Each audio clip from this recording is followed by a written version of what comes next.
मी असं म्हणेन ना, प्रत्येक माणसाचा प्रत्येक गोष्टीकडे बघण्याचा एक वेगळा दृष्टिकोन असतो आणि तो माणूस त्याच्याच दृष्टिकोनातनं ती पर्टिक्युलर गोष्ट बघत असतो. सो फॉर एक्झाम्पल मी तुला सांगितलं की तू एक सफरचंद डोळ्यासमोर आण, तर तुला काय पद्धतीचं सफरचंद डोळ्यासमोर येईल? तुला लाल रंगाचं सफरचंद. एक्झॅक्टली. कारण आपण जनरली ते लाल रंगाचं सफरचंद बघत असतो, पण खरं तर ग्रीन कलरचं पण हिरव्या रंगाचं पण सफरचंद असतं. सो आपण म्हणतो की कर्म हे सगळ्यात मोठं लॉ ऑफ अट्रॅक्शनचं एक्झाम्पल आहे, जिथे तुम्ही पेराल तसे उगवेल.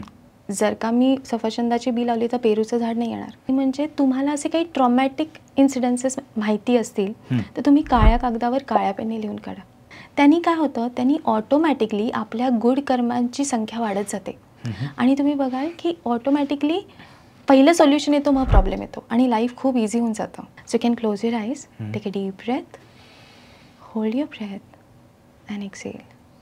आणि त्यावेळेला त्या सगळ्या कैद्यांच्यासाठी त्यांनी हे होओपोनोपोनोचं टेक्निक वापरलं. होओपोनोपोनोनी चक्रासवर काम होतं, त्यांनी चक्रास ॲक्टिवेट नाही होत, त्यांनी चक्राचं क्लेन्झिंग होतं. बोटं घेऊन what you have to do is तुमच्या कानाच्या मागे इथून तुम्हाला एकदम हलक्या प्रेशरनी प्रेस करत तुमच्या कॉलर बोनपर्यंत आणायचं असतं. Just close your eyes and just you have to feel it till here. मला ना आज अगदी 100% पटलेलं आहे की मॅनिफेस्टेशन ही टेक्निक्सचं सायन्स नाहीच आहे. It is a constant self work. म्हणजे तुम्ही दैनंदिन जीवनामध्ये येणाऱ्या प्रसंगांवर जेव्हा स्वतःवर कंटिन्युअसली काम कराल तेव्हा ऑटोमॅटिकली आयुष्य बदलतच राहणार आहे. आयसोलेशनमध्ये मॅनिफेस्टेशनकडे बघून उपयोगच नाही आहे.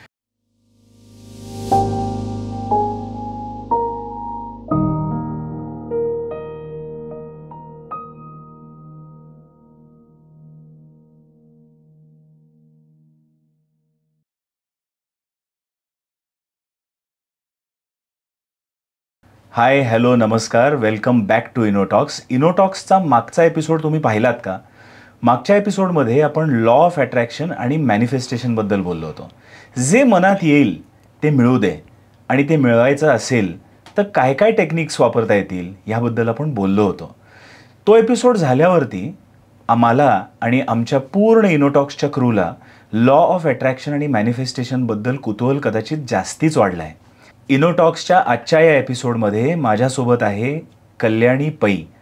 कल्याणी ही टॅरो रीडिंग, न्यूमरॉलॉजी, रेकी प्रॅक्टिशनर, प्राणिक हिलिंग आणि मॅनिफेस्टेशन कोच देखील आहे. आजच्या या एपिसोडमध्ये प्रश्न मॅनिफेस्टेशन रिलेटेडच असणार आहेत. हाऊएव्हर त्याच्यातले अनेक पैलू आपण उलगडण्याचा प्रयत्न करणार आहेत. Kalyani, welcome to Innotalks. Thank you so much Tejas. मी नेहमी ऐकलं होतं की थॉट्स बिकम थिंग्स, आणि एका पुस्तकामध्ये असं वाचलं देखील होतं, बहुतेक अब्राहम हिक्सचं ते पुस्तक होतं, की समजा एखादी गोष्ट आपल्याला पाहिजे असेल आणि ती समजा आपण 40 second at one point in time त्याच्याबद्दल पॉझिटिव्ह गोष्टी आपण मनामध्ये बोलत राहिलो तर ब्रेनमधले न्यूरल पॅथवेज हे रिप्रोग्राम व्हायला लागतात आणि ती गोष्ट आपल्याला मिळते सुद्धा. सो तेजस, मी खरं तर लहानपणापासून कुठल्या ना कुठल्या पद्धतीने मॅनिफेस्टेशन करतच आली आहे. पण त्या वयात हे नव्हतं माहिती की त्याला मॅनिफेस्टेशन म्हटलं जातं किंवा लॉ ऑफ अट्रॅक्शन म्हटलं जातं. बऱ्याच वेळेला मी मिरर टेक्निक वापरून लहानपणी वेगवेगळ्या सिच्युएशन हव्या तशा घडवून आणायचे, अट्रॅक्ट करायचे. फॉर एक्झाम्पल, आपण मिररच्या समोर उभं राहायचं आणि आपल्याला कुठली सिच्युएशन घडवून आणायची, कुठली सिच्युएशन आपल्या लाईफमध्ये आहे त्या पद्धतीने मी आरशासमोर बघून बोलायचे की समोरचा माणूस काय रिप्लाय करेल, मी त्या परिस्थितीत काय रिप्लाय करेन. आणि अशा पद्धतीने ना मी लहानपणापासून बऱ्याच गोष्टी मॅनिफेस्ट करत केल्यात. पण जेव्हा मी कॉलेजमध्ये होते त्यावेळेला मित्रमैत्रिणींच्या चर्चांमधून मला या टर्म्स कळाल्या, ज्या होत्या लॉ ऑफ अट्रॅक्शन आणि मॅनिफेस्टेशन.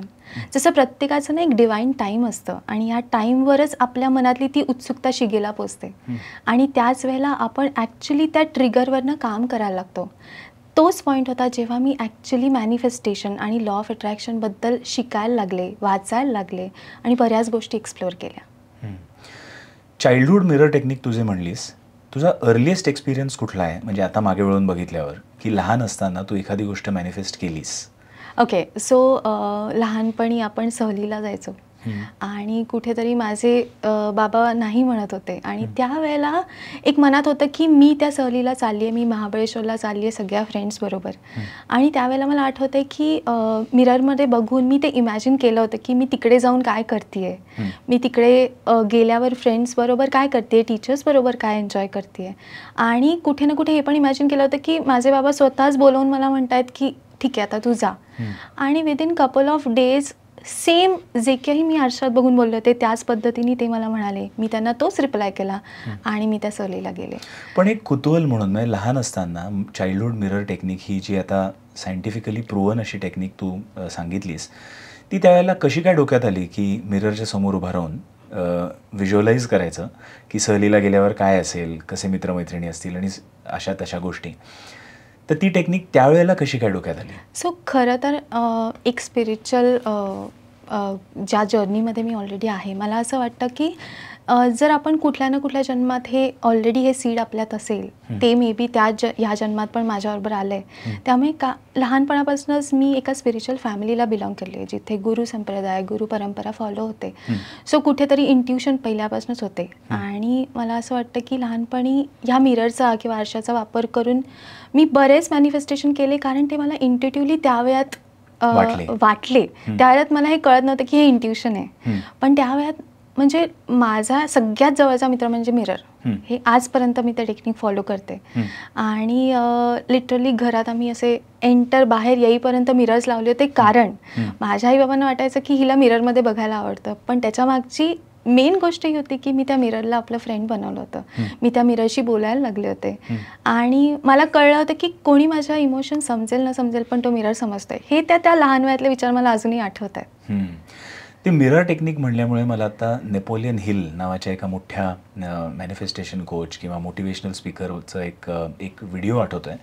आणि त्या व्हिडिओमध्ये ते सांगतात की त्यांनी पण ही मिरर टेक्निक खरं तर सांगितली आहे की दर सकाळी उठल्यानंतर तुम्ही समजा मिररमध्ये जाऊन स्वतःला म्हणलात की I am the master of my destiny, I take full responsibility for whatever is in my life. आणि हे त्यांनी ठराविक नंबर ऑफ टाईम्ससाठी सांगण्यासाठी सुद्धा सांगितले. तर ते पण तेच म्हणतात की ब्रेनमधली सर्किटरी त्या मिररशी बोलल्याने सुद्धा चेंज होऊ शकते. आणि कदाचित ते तू अनकॉन्शियसली म्हण किंवा बाय इंट्युशन म्हण, ते तू त्यावेळेलाच करत होतीस. लॉ ऑफ अट्रॅक्शन हे सायन्स आहे का मिथ्या आहे? म्हणजे खरं तर लॉ ऑफ अट्रॅक्शन हा शब्द किंवा ही फ्रेज ऐकली की जादूटोना आहे असं वाटू शकतं किंवा विशफुल थिंकिंग असं वाटू शकतं. पण याच्यामागे सायन्स आहे का? डेफिनेटली. सो मी असं म्हणेन ना, प्रत्येक माणसाचा प्रत्येक गोष्टीकडे बघण्याचा एक वेगळा दृष्टिकोन असतो. आणि तो माणूस त्याच्याच दृष्टिकोनातनं ती पर्टिक्युलर गोष्ट बघत असतो. सो फॉर एक्झाम्पल मी तुला सांगितलं की तू एक सफरचंद डोळ्यासमोर आण, तर तुला काय पद्धतीचं सफरचंद डोळ्यासमोर येईल? तुला लाल रंगाचं सफरचंद. एक्झॅक्टली.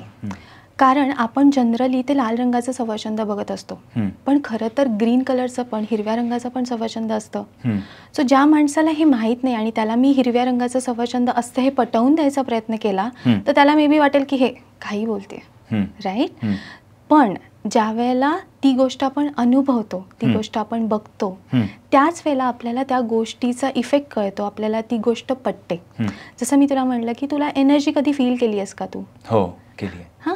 सो एनर्जी जे फील करतात त्यांना त्याच्यावर विश्वास बसतो, कारण एनर्जी, मॅनिफेस्टेशन ही खूप ॲबस्ट्रॅक्ट गोष्टी आहेत. बऱ्याच लोकांना ना एक कॉर्नर असते, दृष्टिकोनाची कॉर्नर असते, आणि लोक जे दिसतं, जे ऐकू येतं त्याच्यावर विश्वास ठेवतात.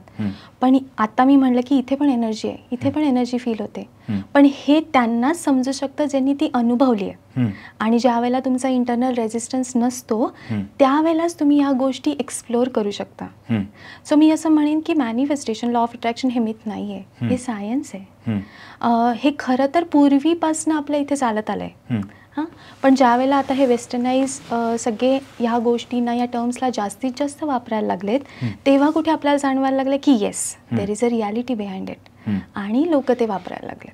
लॉ ऑफ अट्रॅक्शन प्रूव्ह करण्यासाठी असे काही एक्सपेरिमेंट्स झालेले आहेत का सायंटिफिकली, किंवा आपल्या इंडियन रिलिजनमध्ये, स्पिरिच्युअलिटीमध्ये असे काही एक्सपेरिमेंट्स झालेले आहेत का की law of attraction is real आणि त्याच्यामागे बेसिस आहे मे बी सायन्सचा, क्वांटम फिजिक्सचा, क्वांटम मेकॅनिक्सचा किंवा कुठलाही पण बेसिस आहे, असे कुठले एक्सपेरिमेंट्स झाले? So there are variety of experiments जे झालेत ऑलरेडी. सो मी असं म्हणेन की पूर्वीच्या वेदामध्ये सुद्धा लॉ ऑफ अट्रॅक्शनमध्ये लिहिलेलं आहे. तुम्हाला गीतेमध्ये पण याचा रेफरन्स जाणवतो. सो याच्यामध्ये त्यांनी काय लिहिलं आहे की तुम्ही दुसऱ्या माणसाकडनं हेच वर्तन अपेक्षित करता, हेच वर्तन तुम्ही अपेक्षित करा जे तुमच्यामध्ये आहे. सो आपण ना जनरल एक बोललं जातं की तुम्ही चांगलं वागा, मग लोक तुमच्याशी चांगलं बोलतील, तुम्हाला चांगली वागणूक मिळेल. सो आपल्याकडे ना जे व्हर्च्यूज आपल्याला दिले गेलेत की खोटं नाही बोललं पाहिजे, चोरी नाही केली पाहिजे, हां, या सगळे हे कुठे ना कुठे कुठल्या ना कुठल्या परिस्थितीमध्ये या पूर्वीच्या एक्सपेरिमेंट्समध्ये त्यांनी बघितलं आहे. त्यांना हे मे बी स्पिरिच्युअली असेल, मे बी पर्सनलरित्या असेल की जे तुम्ही देता कर्म हे काय लॉ ऑफ अट्रॅक्शन आहे. म्हणजे ज्या पद्धतीची कर्म करतो त्याच पद्धतीची फळं आपल्याला मिळतात. हे तर everyone goes through it. So there is a cycle of karma. हां, सो आपण म्हणतो की कर्मा हे सगळ्यात मोठं लॉ ऑफ अट्रॅक्शनचं एक्झाम्पल आहे, जिथे तुम्ही पेराल तसे उगवेल. जर का मी सफरचंदाची बी लावली तर पेरूचं झाड नाही येणार. So this is proven. एखाद्याला लॉ ऑफ अट्रॅक्शन हे समजा नीट समजून घ्यायचं असेल आणि त्याला स्वतःच्या लाईफमध्ये टेस्ट करायचं असेल तर एखादा एक्सपेरिमेंट देऊ शकतेस का? ओके. सो सगळ्यात पहिल्यांदा लॉ ऑफ अट्रॅक्शन म्हणजे काय, तर आकर्षणाचा सिद्धांत. हां, मी खूप सिम्पल सांगेन की तुमचे जे एरियाज ऑफ लाईफ आहे, हां, या एरियाज ऑफ लाईफमध्ये कुठे प्रॉब्लेम येते बघा.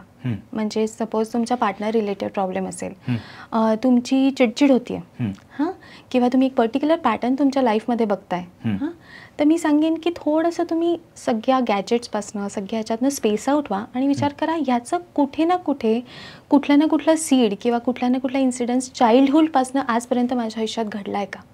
हां, हे सगळ्यात सिम्पल उदाहरण आहे की जिथे आपण बघू शकतो की माझ्यातलीच गोष्ट मी अट्रॅक्ट करते का. म्हणजे फॉर एक्झाम्पल मी लहानपणी माझ्यामध्ये खूप अँगर होता ज्या वेळेला मी या सगळ्यामध्ये नव्हते, आणि त्यानंतर मला जाणवलं की माझ्या आजूबाजूची लोक का चिडतात हे जेव्हा मला कळायला लागलं त्या रिअलाइज व्हायला लागलं की माझ्यातला राग, त्या रागाचं सीड कुठेतरी मला हे अट्रॅक्ट करतंय. सो मला काय केलं पाहिजे, त्या रागाच्या सीडवर काम केलं पाहिजे rather than changing the reality. ज्याला माझ्यातलं ते रागाचं सीड निघून जाईल, ते कमी होईल, तेव्हाच ती रियालिटी चेंज होणार आहे. सो मी म्हणेन की लाईफमधल्या कुठल्या एरियामध्ये जिथे प्रॉब्लेम आहे ना, तो एरिया फाइंड आउट करा आणि त्या रिलेटेड त्यामध्ये जे फिलिंग आहे, त्यामध्ये जी भावना तुम्हाला वाटते ती तुमच्या आयुष्यात तुम्ही लहानपणापासून आजपर्यंत कधी एक्सपिरियन्स केली आहेत का याचा विचार करा. हे प्रत्येकाचं एक इंडिव्हिज्युअल एक्सपेरिमेंट आहे, जिथे तुम्ही प्रत्येक जण इंडिव्हिज्युअली एक्सपेरिमेंट करू शकता. आपण अँगर हाच विषय घेऊ. आणि अँगर जेव्हा आपण म्हणतो किंवा खूप जणांना अँगरचा इश्यू असू शकतो, वेगवेगळ्या कारणांमुळे असू शकतो, आणि त्याची कदाचित सीड कुठेतरी चाइल्डहूडमध्ये किंवा कुठेतरी मल्टिपल लाईफटाईम्समध्ये सुद्धा पेरली गेली असू शकते. We never know. पण अँगर समजा कोणाला येत असेल, राग कोणाला येत असेल, तर त्या रागाच्या मागे एकतर फिअर आहे खूप कुठलं तरी, किंवा सॅडनेस देखील आहे. लेट अस से समजा लोकांनी स्वतःच्या लाईफमध्ये डोकावून बघितलं आणि म्हणलं की माझ्या लाईफमधला प्रॉब्लेम एरिया हा अँगरच आहे, तर त्यांना काय करता येईल जेणेकरून ती सीड त्यांना या लॉ ऑफ अट्रॅक्शनच्या प्रिन्सिपल्सनी काढून टाकता येईल, पूर्णपणे आयुष्य चांगलं होऊ शकेल. ओके. सो याचे व्हरायटी ऑफ टेक्निक्स आहेत. सगळ्यात पहिलं टेक्निक म्हणजे ज्याला मी म्हणते इनर चाइल्ड हिलिंग. हां, सो आपल्याला पहिल्यांदा काय करायचं आहे, जर लॉ ऑफ अट्रॅक्शनला काम केलं पाहिजे तर काही गोष्टी रिलीज करता आल्या पाहिजेत. हां, सो मी सांगेन की लहानपणापासून साधारण आपल्याला जेव्हापासून कळायला लागतं तेव्हापासूनच 10-10 वर्षांची गॅप घ्यायची, आणि या गॅपमध्ये तुमच्या आयुष्यात ज्या ज्या घटना घडल्यात या कुठेतरी तुम्ही विचार करायचा, इनर रिफ्लेक्शन करायचं. हां, आणि कुठेतरी नोट डाऊन करायला लागायचं की लहानपणी माझ्यात हा अँगर होता, किंवा माझ्या आईबाबांना मी बघितलंय खूप भांडताना, किंवा माझ्या आजूबाजूला अशी कुठेतरी एन्व्हायरमेंट होतं ज्याच्यामुळे मी ती एनर्जी अट्रॅक्ट केली आहे. हां, सो ह्या गोष्टी तुम्हाला बघायला लागतात. मग आपण सपोज पहिली 10 वर्ष, पुढची 10 वर्ष, मग 21 ते 30 आणि सो ऑन. सो तुम्हाला ना वेगवेगळे इन्सिडेन्सेस फाइंड आउट करायला लागतात. सो एक सगळ्यात सिम्पल टेक्निक जे मी कायम सांगते ते म्हणजे तुम्हाला असे काही ट्रॉमॅटिक इन्सिडेन्सेस माहिती असतील तर तुम्ही काळ्या कागदावर काळ्या पेनने लिहून काढा. हां, सो बरीच लोक मला म्हणतात मग मी वाचू कसं. काळ्या कागदावर काळ्या पेननी तो इन्सिडेन्स लिहायचा. हां, तो इन्सिडन्स, ती फिअर, जसं तू म्हणलास की ती फिअर आहे, तो पर्टिक्युलर काही स्ट्रेस आहे, हां, तो फोबिया आहे, तर ते तुम्हाला लिहून काढायला लागते काळ्या पेपरवर काळ्या पेननी. आणि काळ्या पेपरवर काळ्या पेननी लिहायच्या मागचं लॉजिक काय आहे की मला ते काढायचं आहे, मला ते वाचायचं नाही आहे. So once I write it, मला ते पुन्हा दिसलं नाही पाहिजे. हां. सो हे मी माझ्या सगळ्या वर्कशॉपमध्ये करून घेते. हां. आणि त्याचे अमेझिंग रिझल्ट्स आहेत. त्याला आपण रिलीजिंग टेक्निक म्हणतो. सो तुम्हाला ते काळ्या पेपरवर काळ्या पेननी लिहायचं आहे, तो फाडायचा आहे, एक तर तो बर्न करायचा आहे किंवा फ्लश आउट करायचा आहे. हे इझिएस्ट टेक्निक आहे. हां. दुसरं टेक्निक मी म्हणते की युनिवर्समध्ये जा. हां. म्हणजे एक तर तुम्ही ओपन एअरमध्ये जा आणि युनिवर्सला तुम्ही सांगा की ह्या गोष्टी माझ्यामधनं रिलीज कर. युनिवर्स हा अफाट सोर्स ऑफ एनर्जी आहे. हां. Infinite source. सो ह्याच्यामध्ये इतकी ताकद आहे, पण आपण कधी त्या युनिवर्सला तेवढा इम्पॉर्टन्स देतच नाही. आपण छोट्या छोट्या गोष्टींमध्येच अडकलेलो असतो. सो मी बऱ्याच वेळेला सांगते, तुम्ही या सगळ्यापासून कुठेतरी आयसोलेट व्हा आणि युनिवर्सला सांगा मला हे काढायचं आहे, हेल्प मी डू दॅट. आणि बघा इमिजिएटली हळूहळू एक एक लेअर तुमच्या रागाचा निघायला लागतो. तुझ्याकडे कुठली अशी पर्सनल केस आहे, कारण की तू एक रेकी प्रॅक्टिशनरसुद्धा आहेस, मॅनिफेस्टेशन कोचसुद्धा आहेस, तर हे जे टेक्निक्स आपण आत्ता सांगितले, म्हणजे काळ्या कागदावर काळ्या पेनाने लिहायची ती टेक्निक तर कळली, पण युनिव्हर्सल एनर्जी, परत ॲब्स्ट्रॅक्शन आलं. म्हणजे युनिव्हर्सल एनर्जी आपल्याला दिसत नाही. मंदिरात गेलो की आपल्याला देव दिसतो, आपल्या देवाऱ्यामध्ये देव दिसतो, पण युनिव्हर्सची एनर्जी आणि तिला सांगायचं आणि तिला सांगितल्यावर ती आपल्याला रिस्पॉन्ड करते, हे कसं काय मेजर करायचं? ओके. सो हे कसं कळतं की तुमच्या आयुष्यातल्या घडणाऱ्या घटनांमुळे. हां. सो माझ्या बऱ्याच वर्कशॉपमध्ये हे टेक्निक आम्ही ग्रुपमध्ये करतो. आणि ज्या वेळेला आफ्टर वर्कशॉप म्हणजे काही दिवसांनी आपण रिझल्ट्स बघतो ना, लोकांना वाटतं की पहिला इतका राग येत नाही किंवा पहिला इतका समोरच्या आता माझ्यावर चिडत नाही. म्हणजे फॉर एक्झाम्पल माझी एक क्लायंट होती ज्याच्यामध्ये तिचं कंटिन्युअसली तिच्या मदर इन लॉ सासूबरोबर फ्रिक्शन व्हायचं छोट्या छोट्या गोष्टींसाठी. तिला असं वाटत होतं, आणि बऱ्याच वेळेला अशा केसेसमध्ये आपण खूप विक्टिम मोडमध्ये जातो की सगळेच माझ्याबरोबर वाईट मागतायत, पण हे कळत नाही you are the one who is attracting it. हां. सो आपण त्या केसमध्ये जेव्हा तिने हे टेक्निक केलं त्यावेळेला तिला कळालं की ऑटोमॅटिकली सासू आता बेटर वागते, आता पहिल्या इतके फ्रिक्शन्स होत नाही आहेत. आणि ती मला म्हणली पहिल्यांदा कल्याणी 1 महिना आमच्यात काहीच नाही झालं. सो हे जे होतं ना, हे काय होतं, हळूहळू तो लेअर, ती सीड तुमच्यातली निघून जाते.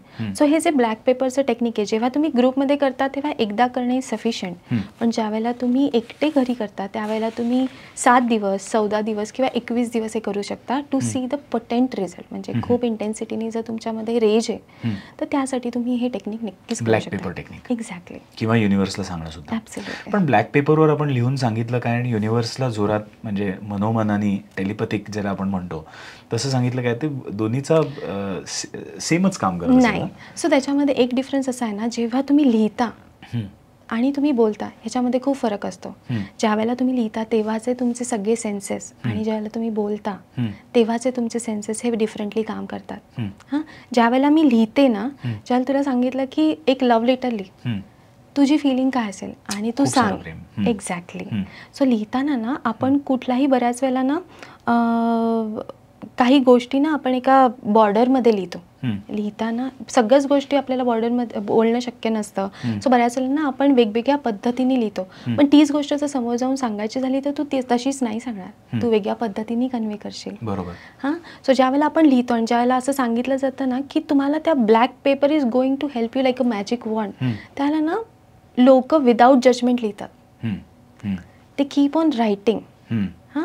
आणि युनिव्हर्सशी काय होतं ना, ज्याला तुमचं माइंड क्लटर, सो ही 2 टेक्निक केव्हा काम करायची हे पण मी सांगते. जर तुमचं माइंड क्लटर हे थोडं कमी असेल त्यावेळेला तुम्ही युनिव्हर्सचं टेक्निक वापरा, जिथे तुम्हाला माहिती आहे की तुम्ही त्या फ्री झोनमध्ये ते फील करू शकता. पण ज्याला तुमचं खूप माइंड क्लटर असतं त्याला मी म्हणेन राईट इट डाऊन, लिहून काढा. म्हणजे ना तुम्ही बघा लिहिताना ना सुद्धा तो राग येतो. जनरल लिहितानाचे तुमचं अक्षर आणि त्या ब्लॅक पेपरवरच्या अक्षरमध्ये तुम्ही बघाल देर is a lot of difference, कारण तुम्ही त्या रागात ते सगळे इमोशन रिलीज करत असता. सो हे दोन्ही टेक्निक्स वेगवेगळे लोक वापरू शकतात. पहिल्यांदा ब्लॅक पेपर टेक्निक फॉलो करून मग पण युनिव्हर्सल टेक्निक वापरू शकता जेव्हा तुम्हाला वाटतं की येस आता मी हे करू शकतो. सो इट डिपेंड्स ऑन की प्रत्येकाला प्रत्येकच टेक्निक सूट नाही करत. बरोबर. सो प्रत्येकाच्या कम्फर्ट झोननुसार they can use the technique. Yes. Law of attraction बद्दल असा एक प्रश्न डोक्यात येतोय की आपल्या कुठल्याही स्फिअरमध्ये, म्हणजे आरोग्य बाबतीत असो, करिअर बाबतीत असो, पैशा बाबतीत असो किंवा रिलेशनशिप्स बाबतीत देखील असो, आपण आत्तापर्यंत जे अनुभवतोय ते अनकॉन्शियसली मॅनिफेस्ट करतोय का? म्हणजे फॉर एक्झाम्पल लहानपणापासून आपण वेगवेगळे उद्गार कधी कधी ऐकलेले असतात. लेट अस से अबाउट, समजा घरचे लोक म्हणतील की नो अंथरूण पाहून पाय पसर बरं का, त्याच्यानी एक मनीचा लिमिटिंग बिलीफ येतो का? किंवा पेरेंट्स म्हणत असतील की अरे एकदम बुद्धू आहे, तुझ्याकडनं काय होणार, तर तो एक लिमिटिंग बिलीफ आपल्या मनामध्ये येऊ शकतो का? आणि असे अनेक प्रसंगांनी, आणि मग ते बिलीफ्स आल्यामुळे आपण परमनंटली ते स्टोअर करून आपण कुठेतरी पुढे जाण्यापासून खचतो का? ओके, सो हे ॲब्सल्युटली राईट आहे. पण मला असं वाटतं की हे जे तू म्हणतोयस की अनकॉन्शियस बिलीव्स हे एका पर्टिक्युलर एजपर्यंत डेफिनेटली आपण करतो. पण ज्या वेळेला आपण थोडेफार अवेअरनेसनी गोष्टी करायला लागतो ना, त्यावेळेला आपल्या हातात कंट्रोल असतो या बिलीफ्सचा. हां, मग त्यावेळेला त्यावेळेला आपली फ्री विल असते जी ठरवते की मला कुठल्या बिलीफ्सच्या मागे जायचं आहे. Absolutely fine. सो याच्यामध्ये मी एक छोटंसं एक्झाम्पल देईन की माझ्याकडे क्लायंट आली होती आणि ती एका रिलेशनशिप प्रॉब्लेममधनं जात होती. सो तिचा मेन इश्यू काय होता की लहानपणापासून तिचे पेरेंट्स तिच्यामध्ये आणि तिच्या बहिणीमध्ये कंपॅरिझन करायचे की तिची बहीण दिसायला चांगली होती, त्यामुळे तिला कायम एक लो सेल्फ एस्टीमची वागणूक मिळाली आणि तिला तो ऑटोमॅटिकली आला. सो तेव्हा त्यामुळे तिने काय केलं, तिने लाईफमध्ये असं रिलेशनशिप अट्रॅक्ट केलं की ती एका मॅरिड माणसाच्या प्रेमात पडली की तिला, कारण तो माणूस तिला इम्पॉर्टन्स देत होता. हां, सो इथे तिने काय केलं होतं, तिने जो तिचा सबकॉन्शियस बिलीफ होता, जो त्याच्या आई वडिलांमुळे कुठेतरी हे झाला होता, त्याला तिने एक ट्रिगर पॉईंट शोधला, त्याला तिने एक पळवाट शोधली आणि असं रिलेशनशिप अट्रॅक्ट केलं. हां, सो हे झालं तिच्या सबकॉन्शियस बिलीफच्यावर. ज्या वेळेला तिने फ्री विलचा वापर करून हे सबकॉन्शियस बिलीफ चेंज केलं की मी सुंदर आहे आणि मला दुसऱ्या कुठल्या एक्सटर्नल फॅक्टरची गरज नाही आहे माझी सुंदरता दाखवण्यासाठी, जेव्हा वर्दीनेस तिने तिच्या स्वतःमध्ये आणला त्यावेळेला सगळ्या गोष्टी चेंज झाल्या. पहिली गोष्ट, तिचा स्वतःचा सेल्फ एस्टीम वाढला. दुसरं, ती त्या ट्रॉमॅटिक सिच्युएशनमधनं, रिलेशनशिपमधनं बाहेर येऊन तिने एक चांगला पार्टनर अट्रॅक्ट केला. आणि तिसरी गोष्ट म्हणजे तिच्या आई वडिलांबरोबरचं तिचं रिलेशनशिप सुधारलं, कारण तिला हे पटलं की जर मलाच मी सुंदर वाटत नाही तर बाकीच्यांना कशी वाटेल. म्हणजे बऱ्याच वेळेला आपण प्रेम शोधत असतो, पार्टनर शोधत असतो की त्यांनी आपली काळजी घेतली पाहिजे, आपल्याला प्रेम केलं पाहिजे, पण ते जर माझ्यामध्येच नसेल तर मला कुठून मिळेल. बरोबर, राईट. सो हा जो सबकॉन्शियस बिलीफ आहे त्याच्यावर तुमच्या फ्री विलनी तुम्ही काम करून तो बदलू शकता. दुसरी गोष्ट म्हणजे मनीच्या बाबतीत आपण बऱ्याच वेळेला आधीचा एक काळ होता जिथे काही आपल्या मूलभूत गरजांसाठी आपण पैसे कमवायचो, पण आजकाल आपल्याला मनी हा आपली एक इम्पॉर्टंट सगळ्यात प्रायोरिटीची गोष्ट झाली आहे की ते असेल तरच बाकीच्या गोष्टी आहेत. सो पूर्वी आई वडिलांचे, आजी आजोबांचे असे मतं होती की एवढे पैसे जेवढे हवे तेवढेच कमवावेत, किंवा कशाला हवंय मोठं घर, आपल्याला याच्यात भागतंय ना. सो हा जो पॉवर्टी कॉन्शियसनेस थॉट आहे, किंवा पूर्वीच्या काळांमध्ये आपण आपल्या एका आई वडिलांना बरीच मुलं असायची, सो त्यांच्यामध्ये ज्या वेळेला त्यांच्या मालमत्तेची विभागणी व्हायची त्यावेळेला बरीच लोक सोडून द्यायची की आम्हाला नको, तुम्ही बघा. पण हा कुठेतरी थॉट आत्ताच्या आपल्या जनरेशनमध्ये नाही आहे. हां, पण आपल्या सबकॉन्शियस माइंडमध्ये तो थॉट आहे. त्यामुळे आत्ताच्या जनरेशनला कितीही पैसे मिळवायचे असले, कितीही मालमत्ता उभी करायची असली तरी त्यांना लिमिट येतं, कारण त्यांची सबकॉन्शियस बिलीफ त्यांच्या पेरेंट्समुळे, त्यांच्या पूर्वजांमुळे बनली आहे. सो बऱ्याच वेळेला मी म्हणेन लहानपणापासून आपण जे अनुभवतो, जे ऐकतो त्यांनी तर आपली बिलीफ सिस्टीम बनतेच, पण बऱ्याच वेळेला आपल्या पूर्वजांच्या कर्मांमुळे सुद्धा अननोईंगली ती बिलीफ सिस्टीम बनत असते. आणि तोच एक प्रश्न होता की आता अगदी मनातलं बोललीस की हे जे बिलीफ सिस्टीम्स असतात किंवा जे आपल्या डोक्यामध्ये थॉट्स आपण घेऊन येतो एका ठराविक वयापर्यंत, जोपर्यंत लॉ ऑफ अट्रॅक्शन किंवा अशा सगळ्या सोल्युशन्सचं आपल्याला we don't come across them, तर ही सगळी बिलीफ सिस्टीम्स हे कार्मिकच असतात का? म्हणजे आपल्या कर्मांमुळे अट्रॅक्ट केलेली ही बिलीफ सिस्टीम्सच असतात का, कधी कधी आपल्या या जन्मात आलेली ह्या जन्माच्या कर्मांमुळेच अट्रॅक्ट केलेली बिलीफ्स असतात? सो सगळं आपण जे आयुष्यात उपभोगतोय हे कुठे ना कुठे आपल्या कर्मांची अधिक वजाबाकी असते असं मी म्हणेन. म्हणजे पूर्वीच्या आयुष्यात असलेली, पूर्वीच्या सगळ्या जन्मांमध्ये आपण केलेली कर्म, ह्याच्यावर आपण ठरवतो की या जन्मात आपण कुठली कर्म अनुभवणार आहोत. हे आपल्या जन्माच्याच वेळेला ठरलेलं असतं. पण जसं मी म्हणलं, फ्री विलचा वापर करून आणि भरपूर चांगले कर्म जनरेट करून आपण बरीच निगेटिव्ह कर्मच कमी करू शकतो. म्हणजे ज्या प्राणी किलिंग स्कूलमध्ये मी शिकली आहे, ज्याचे फाउंडर होते ग्रँडमास्टर चॉकॉक्सी, ते हेच म्हणायचे की तुमच्या ज्या एरिया ऑफ लाईफमध्ये प्रॉब्लेम आहे तो कशामुळे, कारण त्या एरियातला गुड कर्म तुमच्याकडे कमी आहे. सो तुम्हाला काय करणं गरजेचं आहे, तुम्हाला जास्तीत जास्त चांगला कर्मा करणं गरजेचं आहे. हां, म्हणजे जर तुम्हाला प्रॉस्पेरिटी मनी वाईज प्रॉब्लेम असेल तर तुम्हाला काय केलं पाहिजे, तुम्हाला डोनेशन्स केले पाहिजेत. हां, तुम्हाला जर रिलेशनशिप वाईज प्रॉब्लेम असेल तर जर तुम्हाला हिलिंग येत असेल तुम्ही हिलिंग करा, तुम्ही काउन्सिलिंग करा, पण तुम्ही चीट करू नका, अजून निगेटिव्ह कर्म करू नका. तुम्हाला हेल्थ रिलेटेड हे असेल तर तुम्ही कुठल्या ना कुठल्या पद्धतीने दुसऱ्यांना हेल्प करा. मग तुम्ही हेल्थ रिलेटेड ऑर्गनायझेशन्सना डोनेशन करा ऑन अ फ्रिक्वेंट बेसिस. त्यांनी काय होतं, त्यांनी ऑटोमॅटिकली आपल्या गुड कर्मांची संख्या वाढत जाते आणि तुम्ही बघाल की ऑटोमॅटिकली पहिलं सोल्युशन येतो, मग प्रॉब्लेम येतो आणि लाईफ खूप इझी होऊन जातं. एखादा एक्झाम्पल आहे या एरियामध्ये? या ॲब्सोल्युटली. सो मला आठवतं आहे ज्या वेळेला मी IT सोडलं आणि त्यावेळेला मी जॉब बघत होते त्यावेळेला देर वॉज अ लॅक, कारण एकदम जास्ती पगाराच्या नोकरीतनं एकदम मी जॉब सोडला होता. पण मला आठवतं आहे ना त्यावेळेला मी प्राणिक हिलिंग शिकले होते आणि त्यावेळेला मी रेग्युलर बेसिसवर म्हणजे मी डेली डोनेशन करायचे.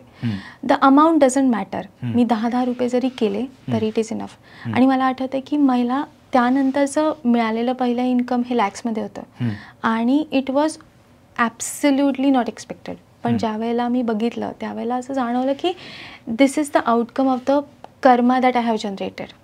हां, सो प्राणिक हिलिंगमध्ये ना आपण हाताचा वापर करून वेगवेगळ्या गोष्टी चेक करू शकतो. सो जेव्हा मी हाताच्या स्कॅनिंग, त्याला स्कॅनिंग हे टेक्निक म्हणतात, सो त्याचा वापर करून मी चेक केलं की माझा आधी किती कर्मा होता आणि हे डोनेशन केल्यावर माझा किती कर्मा आहे आणि त्याची मला कशी हेल्प झाली. सो हे पडताळून पाहण्यासाठी केलेलं टेक्निक होतं आणि डेफिनेटली त्याचा खूप उपयोग झाला. पण हे काउंटर प्रोडक्टिव्ह नाही आहे का? म्हणजे आपण म्हणतोय की पैसे आपल्याला पाहिजेत आणि एखाद्याकडे पैसे नाही आहेत आणि तू म्हणतेस की पैसे नसताना सुद्धा डोनेट काही गोष्टी केल्या पाहिजेत तर पैसे अजून खेचले जाऊ शकतात. Isn't this opposite? Not at all. म्हणजे आम्ही काय करतो माहिती आहे, तुमच्याकडे एक तर गोष्ट तुमच्याकडे ते असल्याशिवाय तुम्ही अट्रॅक्ट करू शकत नाही. हां, आणि तुम्ही जे देता ते तुम्हाला मल्टिपल टाइम्स परत मिळतं. म्हणजे गुड कर्माच्या बाबतीत कसं होतं, जे तुम्ही द्याल त्याच्यापेक्षा मल्टिपल टाइम्स तुम्हाला ते परत मिळतं. सो तुम्ही जर चीटिंग केलीत तर तुमच्या आयुष्यात असा निगेटिव्ह कर्मा येतो जो तुम्हाला हँडल पण नाही करता येत. पण तसंच जर तुम्ही लोकांना हेल्प केलीत तर तुमच्या आयुष्यात इतका गुड कर्मा येतो की तुम्ही सगळ्या संकटांना निभावू शकता. लोक कॅन्सरमधनं हील होतात आणि व्हेरी मिरॅक्युलसली हील होतात. हां, आणि तो पुन्हा रिजनरेट पण नाही होत. सो त्याच्यामागे काय इम्पॉर्टंट रिझन आहे, गुड कर्मा. हां, सो एक प्रश्न असाच होता की याचा अर्थ लॉ ऑफ अट्रॅक्शन आणि त्याचे जे सगळे टेक्निक्स आहेत किंवा जे आपण आतापर्यंत सगळं बोललो, सो कार्मिक जरी आपल्या आयुष्यामध्ये गोष्टी असतील, कार्मिक रिझन्समुळे गोष्टी बरोबर नसतील तरी ह्या सगळ्या टेक्निक्समुळे तो कर्मा ओव्हरराईड करून आपण हळूहळू आयुष्य बदलू शकतो. हे विधान बरोबर आहे? ॲब्सोल्युटली. पण त्याच्यासाठी विचार करण्याबरोबर कृती करण्याची पण गरज असते. तिथे फ्री विल येते. येस. विचार बदला, थिंक पॉझिटिव्ह. विचार बदला म्हणजे नशीब बदलेल असं म्हणतात, थिंक पॉझिटिव्ह. पण positive thinking alone does it work? So माझं असं पर्सनल मत आहे की बीइंग पॉझिटिव्हपेक्षा बीइंग हॅपी, आनंदी असणं, समाधानी असणं हे खूप इम्पॉर्टंट आहे मॅनिफेस्टेशनसाठी. म्हणजे फॉर एक्झाम्पल मला जर माझं एक पॉझिटिव्ह थिंकिंग म्हणजे काय आहे, ती एक विचारसरणी आहे. हां, सो मला माझी एक निगेटिव्ह विचारसरणी बदलून पॉझिटिव्हमध्ये कन्वर्ट करायची. हां, तर जर का मी लो फील करते, जर का माझी व्हायब्रेशन, माझी फ्रिक्वेन्सी लो आहे तर मला ते पॉझिटिव्ह थिंकिंग जास्ती काय ठेवता येईल का? नाही. पण ज्या वेळेला मी आनंदी आहे त्यावेळेला मी काय करू शकेन, ऑटोमॅटिकली ते रिफायर करू शकते. म्हणजे एक छोटंसं एक्झाम्पल देते. माझ्याकडे एक क्लायंट होती जी खूप इनसिक्युअर रिलेशनशिपमध्ये होती. हां, आणि ज्या वेळेला ती माझ्याकडे आली आणि तो एक तिचा पॅटर्न होता, बरेच ब्रेकअप झाले होते आणि ती खूप ड्रेन झाली होती.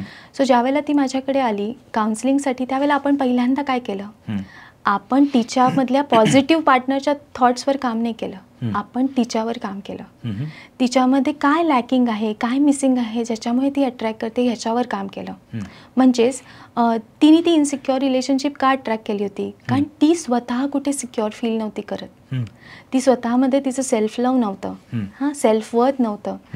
त्यामुळे ज्या वेळेला तिला ह्या सगळ्या गोष्टींचा इम्पॉर्टन्स पटवला, सेल्फ वर्दीनेसचा इम्पॉर्टन्स पटवला, त्यावेळेला बरेच टेक्निक्स केल्यावर ती स्वतःवर काम करायला लागली, स्वतः खुश राहायला लागली, आनंदी राहायला लागली. आणि ज्या वेळेला मी असं म्हणते की मी आनंदी आहे, माझा आजचा दिवस छान गेला आहे, सो त्यावेळेला ऑटोमॅटिकली मला वाटतं ना की मला माहिती आहे की मी पॉझिटिव्ह आणि छान पार्टनरच अट्रॅक्ट करणार आहे. त्यावेळेला मला जाऊन वेगळं पॉझिटिव्ह रिवायरिंग करायची गरज नसते. सो मला असं वाटतं की ज्या वेळेला आपण जसं की आपण इलेक्ट्रिसिटी लावतो, तिथे एक ओपन सर्किट असतं, एक क्लोज सर्किट असतं. ओपन सर्किटमध्ये काय असतं की तिथे इलेक्ट्रिसिटी फ्लोच नाही होणार कारण तिथे मिसिंग पार्ट आहे. पण ज्याला आपण स्विच बंद करतो तिथे क्लोज सर्किट सुरू होतं आणि ऑटोमॅटिकली इलेक्ट्रिसिटी फ्लो होऊन लाईट लागतो. त्याच पद्धतीने पॉझिटिव्ह माइंडसेट आणि मॅनिफेस्टेशनच्या मधला ब्रिज कोण फिलअप करतं तर ते हॅप्पी राहणं, आनंदी असणं किंवा समाधानी असणं. सो ज्यावेळेला माझी व्हायब्रेशन्स, माझी फ्रिक्वेन्सी हाय आहे, ऑटोमॅटिकली आपण बघतो की ऑटोमॅटिकली पॉझिटिव्ह थॉट्सच येतात. कसं ओळखायचं की एखाद्याची फ्रिक्वेन्सी किंवा व्हायब्रेशन ही लो आहे किंवा निगेटिव्ह आहे, हे कसं ओळखता येतं? सो पहिली तर गोष्ट की आयुष्याच्या वेगवेगळ्या एरियाजमध्ये किती प्रॉब्लेम्स चालू आहेत. सो मी जनरली एक्सरसाइज घेते की वेगवेगळ्या एरियाजमध्ये तुम्ही किती % सॅटिस्फाईड आहात हे मी त्यांना लिहायला सांगते. आणि त्याच्यावरनं त्यांनाच कळतं की कितने पाणी में है हम. सो त्याच्यावरनं कळतं की लाईफमध्ये निगेटिव्हिटी किती अट्रॅक्ट करतोय आपण. दुसरी गोष्ट, तुम्हाला सारखं ड्रेन वाटतं, म्हणजे लिथार्जी, लॅक ऑफ फोकस, किंवा कुठलंही काम शेवटपर्यंत तुम्ही लिहित नाही, प्रोक्रॅस्टिनेट करता. सो हे सगळे पॅरामीटर्स आहे जिथे आपल्याला कळतं की निगेटिव्हिटी आहे. किंवा बऱ्याच वेळेला खूप अँझायटी होते, कंटिन्युअस स्ट्रेसमध्ये असतो. हे सगळ्या सायन्स आहेत जिथे आपण बघतो की निगेटिव्हिटी. असे काय प्रश्न विचारता येतील? म्हणजे आत्ता सुद्धा आपण एखादं क्वेश्चनियर करू शकतो, लेट अस से 3, 4, 5 प्रश्न आहेत फॉर डिफरंट स्फिअर्स ऑफ लाईफ. तर तू असे काय प्रश्न विचारतेस तुझ्या क्लायंट्सना, आणि आपले दर्शक सुद्धा ते आत्ता ती इन्व्हेंटरी करू शकतील, असे काही प्रश्न आहेत? 4-5. सो सगळ्यात पहिल्यांदा तर मी विचारते की तुमचे वेगवेगळे एरियाज एका कागदावर लिहून काढा. म्हणजे एरियाज म्हणजे त्याच्यामध्ये फायनान्स येतं, रिलेशनशिप, हेल्थ आणि करिअर आणि सेल्फ, असे 5 एरियाज तुम्ही लिहून काढा. आणि त्याच्यामध्ये लिहा तुम्ही किती % सॅटिस्फाईड आहात.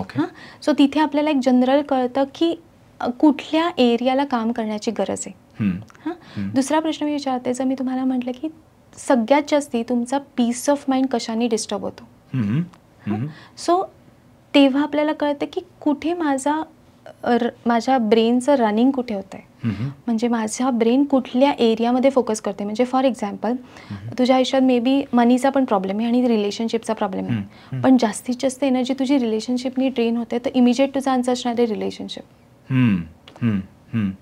सो एका वेगळ्या प्रॉब्लेममुळे, एका वेगळ्या स्फिअर ऑफ प्रॉब्लेममुळे, म्हणजे लाईफच्या एका वेगळ्या एरियामध्ये प्रॉब्लेम असल्यामुळे दुसरा स्फिअर अफेक्ट होऊ शकतो. ॲब्सोल्युटली.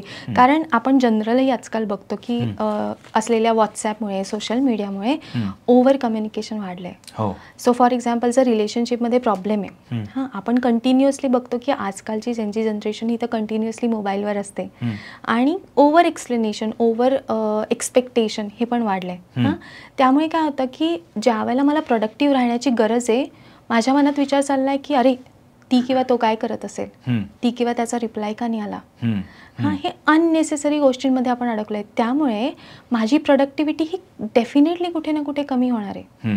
म्हणजे आत्ता इवन इफ यू से की माझ्या लाईफमध्ये खूप छान पोझिशनवर मी आहे, I am earning pretty well, पण ज्या वेळेला तुम्हाला कळतं की when you cut off that unproductive thing, जिथे खरंच आपला ड्रेन होते, त्याला you can earn like anything. Correct. Rupert Spira नावाचा एक नॉन ड्युॲलिटीचा एक टीचर आहे, आणि त्यांनी अटेन्शनची एक खूप छान परिभाषा किंवा डेफिनेशन सांगितली होती, आणि ती मला वाटतं लॅटिन त्याचा उगम आहे. पण ते म्हणले होते की टू अटेंड टू म्हणजे जी 1 युनिट ऑफ आपली एनर्जी असते ती कुठेतरी अटेंड करत असते continuous. It keeps on attending to a particular sphere of life, or a problem, or an area, or whatever it is. किंवा बरेच स्पिरिच्युअल टीचर्स सुद्धा सांगतात की it is better to be first in the present than be in the past or the future, which basically means that you keep your attention within your self. So तुझं over कम्युनिकेशनचा problem मगाशी म्हणालीस की अरे त्याचा किंवा तिचा reply का नाही आला, किंवा बिझनेस वाईज असेल तर ती कॉन्ट्रॅक्ट ऑर्डर का नाही आली आपल्या हातामध्ये. सो त्यावेळेला आपल्या हातामध्ये ज्या गोष्टी आहेत त्याच्यावर काम करण्याच्या ऐवजी दॅट 1 युनिट ऑफ अटेन्शन हे दुसरीकडे कुठेतरी धावत असतं, असं म्हणजे मी इंटरप्रिटेशन केलं. आणि त्याच्याने तुम्ही अजून निगेटिव्ह मोमेंटम मध्ये जसं काही तुम्ही खेचले जात असता. ॲब्सोल्युटली. म्हणजे आपली एनर्जी चॅनल हे प्रॉपरली नाही, तिकडनं सगळीकडनं जर एनर्जी बाहेर डिसिपेट होते तर तिथे तेवढी एनर्जी मिळणारच नाही आहे ना. सो त्याच्यासाठी मला असं वाटतं की डेफिनेटली असं होऊ शकतं की 2 वेगवेगळ्या एरियाजमध्ये प्रॉब्लेम्स आहेत, पण ज्यावेळेला मी एका एरियावर काम करते त्या एरियामध्ये का प्रॉब्लेम्स आहेत आणि ते मी कसे ओव्हरकम करू आणि त्याचा माझ्या दुसऱ्या एरियावर कुठल्या पद्धतीने अफेक्ट होते आणि ते मी कंट्रोल करू शकते का. सो ह्या सगळ्या गोष्टींना अवेअरनेसमध्ये येतात. ज्यावेळेला तुम्हाला ॲक्सेप्ट, म्हणजे आजकाल लोकांना ॲक्सेप्टन्सच नसतो की माझ्या रिलेशनशिपमध्ये प्रॉब्लेम आहे किंवा माझ्या लॅक ऑफ अटेन्शनमुळे माझी प्रोडक्टिव्हिटी होत नाही आहे. ह्याचा एक अवेअरनेस ज्या वेळेला येतो ना त्याला ऑटोमॅटिकली हे सगळे एरियाज वेल इन प्लेस्ड होऊन जातात. राईट. पण निगेटिव्ह एनर्जी ना किंवा निगेटिव्ह मोमेंटम आपण असं म्हणलं, निगेटिव्ह थिंकिंगचं एक वर्तुळ किंवा मोमेंटम असं समजा म्हणलं तर तो कंटिन्युअस असतो. म्हणजे एक एक्झाम्पल जेव्हा आपण डिस्कस करत होतो तेव्हा मी तुला दिला की एका मोठ्या डोंगरावरनं एक मोठा दगडधोंडा समजा खाली येत असेल तर त्याला जो फोर्स लागेल तो परत त्या बाजूला फेकण्यामध्ये तो फोर्स किंवा ती एनर्जी जी एक्सपेंड व्हायची असते ती खूप जास्ती असते. तर मग एखादा समजा खूप निगेटिव्ह विचार करत असेल आणि त्यावेळेला जसं तू मगाशी म्हणालीस की मी आनंदी आहे किंवा मी आनंदी आहे असं ॲफर्मेशन समजा स्वतःशी म्हणालं तर त्याच्यामध्ये ते फिलिंग येणं इम्पॉसिबल आहे. तर मग त्या निगेटिव्ह थिंकिंगच्या मोमेंटमला ब्रेक करून किंवा तो रेझिस्टन्स ब्रेक करण्यासाठी काही टेक्निक आहे का? ओके. सो मी आधी एक एक्झाम्पल देईन की ज्याच्यामुळे आपल्या लाईफच्या गोष्टींकडे आपण काय पर्स्पेक्टिव्हने बघितलं पाहिजे याचं एक्झाम्पल. सो रिसेंटली मला ना बऱ्याच वेळेला असं होतं की आय एम बिईंग गायडेड की मला काहीतरी बघण्यासाठी गाईड केलं जातं. सो मला रिसेंटली एक असाच मूवी डोळ्यासमोर आला, love happens. Out of know where I was watching it, मला माहीत पण नाही. आणि त्या पर्टिक्युलर मूवीमध्ये असं होतं की तो जो पर्टिक्युलर त्याचा कॅरेक्टर होतो, ॲक्टर होता, तो लाईफ कोच होता. आणि तो त्याच्या सेमिनारमधल्या त्याच्या वर्कशॉपमधल्या लोकांबरोबर एक ॲक्टिव्हिटी करतो जी मला खरंच खूप आवडली. ती काय होती तर तो त्या सगळ्या लोकांना गर्दी असलेल्या जिथे वाहतूक चालू आहे अशा रस्त्यात घेऊन जातो. सगळ्यांना आजूबाजूची लोक जी वाहतूक चालू असते ती थांबतात, चिडचिड करतात, हॉर्न वाजवतात आणि तो विचारतो तिथे थांबून की तुम्हाला काय ऐकू येत आहे. ती लोक म्हणतात की हॉर्न ऐकू येतात, वेगवेगळे आवाज ऐकू येतात. त्यानंतर तो म्हणतो की आता मी तुम्हाला एका दुसऱ्या ठिकाणी घेऊन जातोय आणि तो ॲक्टर त्या सगळ्यांना त्याच बिल्डिंगच्या टेरेसवर घेऊन जातो. तिथे त्या उंच टेरेसवर गेल्यावर तो विचारतो तुम्हाला काय दिसतंय. ते म्हणतात छान पाणी दिसतंय, समुद्र दिसतोय, आकाश दिसतंय, इतकं सुंदर सगळं आहे. तर तो म्हणतो सो जनरली आपल्या माइंडमध्ये ना हे हॉर्न्स वाजत असतात, हे माइंड क्लटर चालू असतं, कंटिन्युअस निगेटिव्हिटी चालू असते. पण ज्या वेळेला आपण खूप कुठेतरी गेलो नाही, आपण त्याच बिल्डिंगच्या वरती आलोय, मी तुम्हाला फार लांब नाही घेऊन गेलेलो, पण ज्या वेळेला आपण ह्या सगळ्यातनं बाहेर येऊन आयसोलेट होऊन थोडीशी आपली स्पेस चेंज करतो, आपला पर्स्पेक्टिव्ह चेंज करतो, त्याला जाणवतं की हे हॉर्न्स आणि हे मला मॅटर पण नाही करत आहेत. सो मला हे सांगायचं आहे की ह्याच्यातनं हे काय शिकण्यासारखं आहे की आपण जनरली आपल्या प्रॉब्लेम्सला ना खूप इम्पॉर्टन्स देतो. आपण हे नाही बघत की आपण खूप बेटर सिच्युएशनमध्ये आहोत. आपण मे बी असं होतं की मी माझ्या सगळ्या स्टुडंट्सना सांगते की स्वतःचं लाईफ बेटर करा पण दुसऱ्याचं लाईफ पण बेटर करा. सो ज्या वेळेला आपल्याला कळतं ना की आपल्या माइंड क्लटरचा आपल्याला खरंच काही उपयोग होत नाही आहे, त्यावेळेला ज्या वेळेला अवेअरनेस येतो त्यावेळेला आपला पर्स्पेक्टिव्ह बदलतो. तर त्याच्यासाठी ना मी एक टेक्निक करते ज्याला मी हॅपीनेस डेझर्ट असं नाव दिलं आहे. हॅपीनेस डेझर्ट म्हणजे काय की फॉर एक्झाम्पल आत्ता तू एका खूप इमोशनल स्टेटमध्ये आहेस, एकदम तुला खूप निगेटिव्ह वाटतं आणि कळत नाही माझ्या विचारांना कसं कंट्रोल करू. सो त्यांना ना मी गायडेड क्लिप देते किंवा आमच्या ग्रुपमध्ये असेल तर गाईड करते. त्यांना मी सांगते की डोळे बंद करा आणि एक मोठा दरवाजा इमॅजिन करा, जो दरवाजा एकदम फॅसिनेटिंग असेल. सो डेमो देऊ? हो. Yeah. So you can close your eyes, take a deep breath, hold your breath and exhale. Imagine कर समोर एक सुंदर सोनेरी असा तेजस्वी दरवाजा आहे, मोठा दरवाजा जसा शनिवार वाड्याचा असतो, राजवाड्याचा असतो. आता त्या दरवाजापाशी जायचं आहे, मनात खूप गोष्टी चालल्या आहेत, खूप निगेटिव्हिटी आहे, खूप फ्रस्ट्रेशन आहे, आणि आता तो दरवाजा दोन्ही हातांनी ओपन करायचा आहे. समोर इमॅजिन करायचे वाळवंट, डेझर्ट, फक्त वाळू आणि आकाश. तिथे झाड नाही आहे, तिथे उंट नाही आहे, तिथे कोणी नाही आहे. हा माझा पर्सनल डेझर्ट आहे, हा माझं पर्सनल वाळवंट आहे. या वाळवंटात एंटर करायचं आहे, फील करायचं आहे तिथली वाळू कशी लागते आहे, वरती अंधार आहे का उजेड आहे, आणि त्या वाळवंटात जाऊन बसायचं आहे. जस्ट लाय डाऊन, तिथे झोपायचं आहे आणि आकाशाकडे बघायचं आहे. ही आपली स्पेस आहे, आपली पीसफुल स्पेस, जिथे जाऊन आपली निगेटिव्हिटी आपण कमी करणार आहोत. रोजच्या गॅजेट्समध्ये, रोजच्या गडबडीमध्ये आपण ही स्पेस देतच नाही आपल्याला. सो आपल्या मनात येणारे सगळे विचार आपल्याला युनिवर्सला देऊन टाकायचे आणि सांगायचं आहे, तू मला यातनं सोडव, तू मला यातनं बाहेर काढ. माझा विश्वास आहे की हीच माझी हॅपी प्लेस आहे.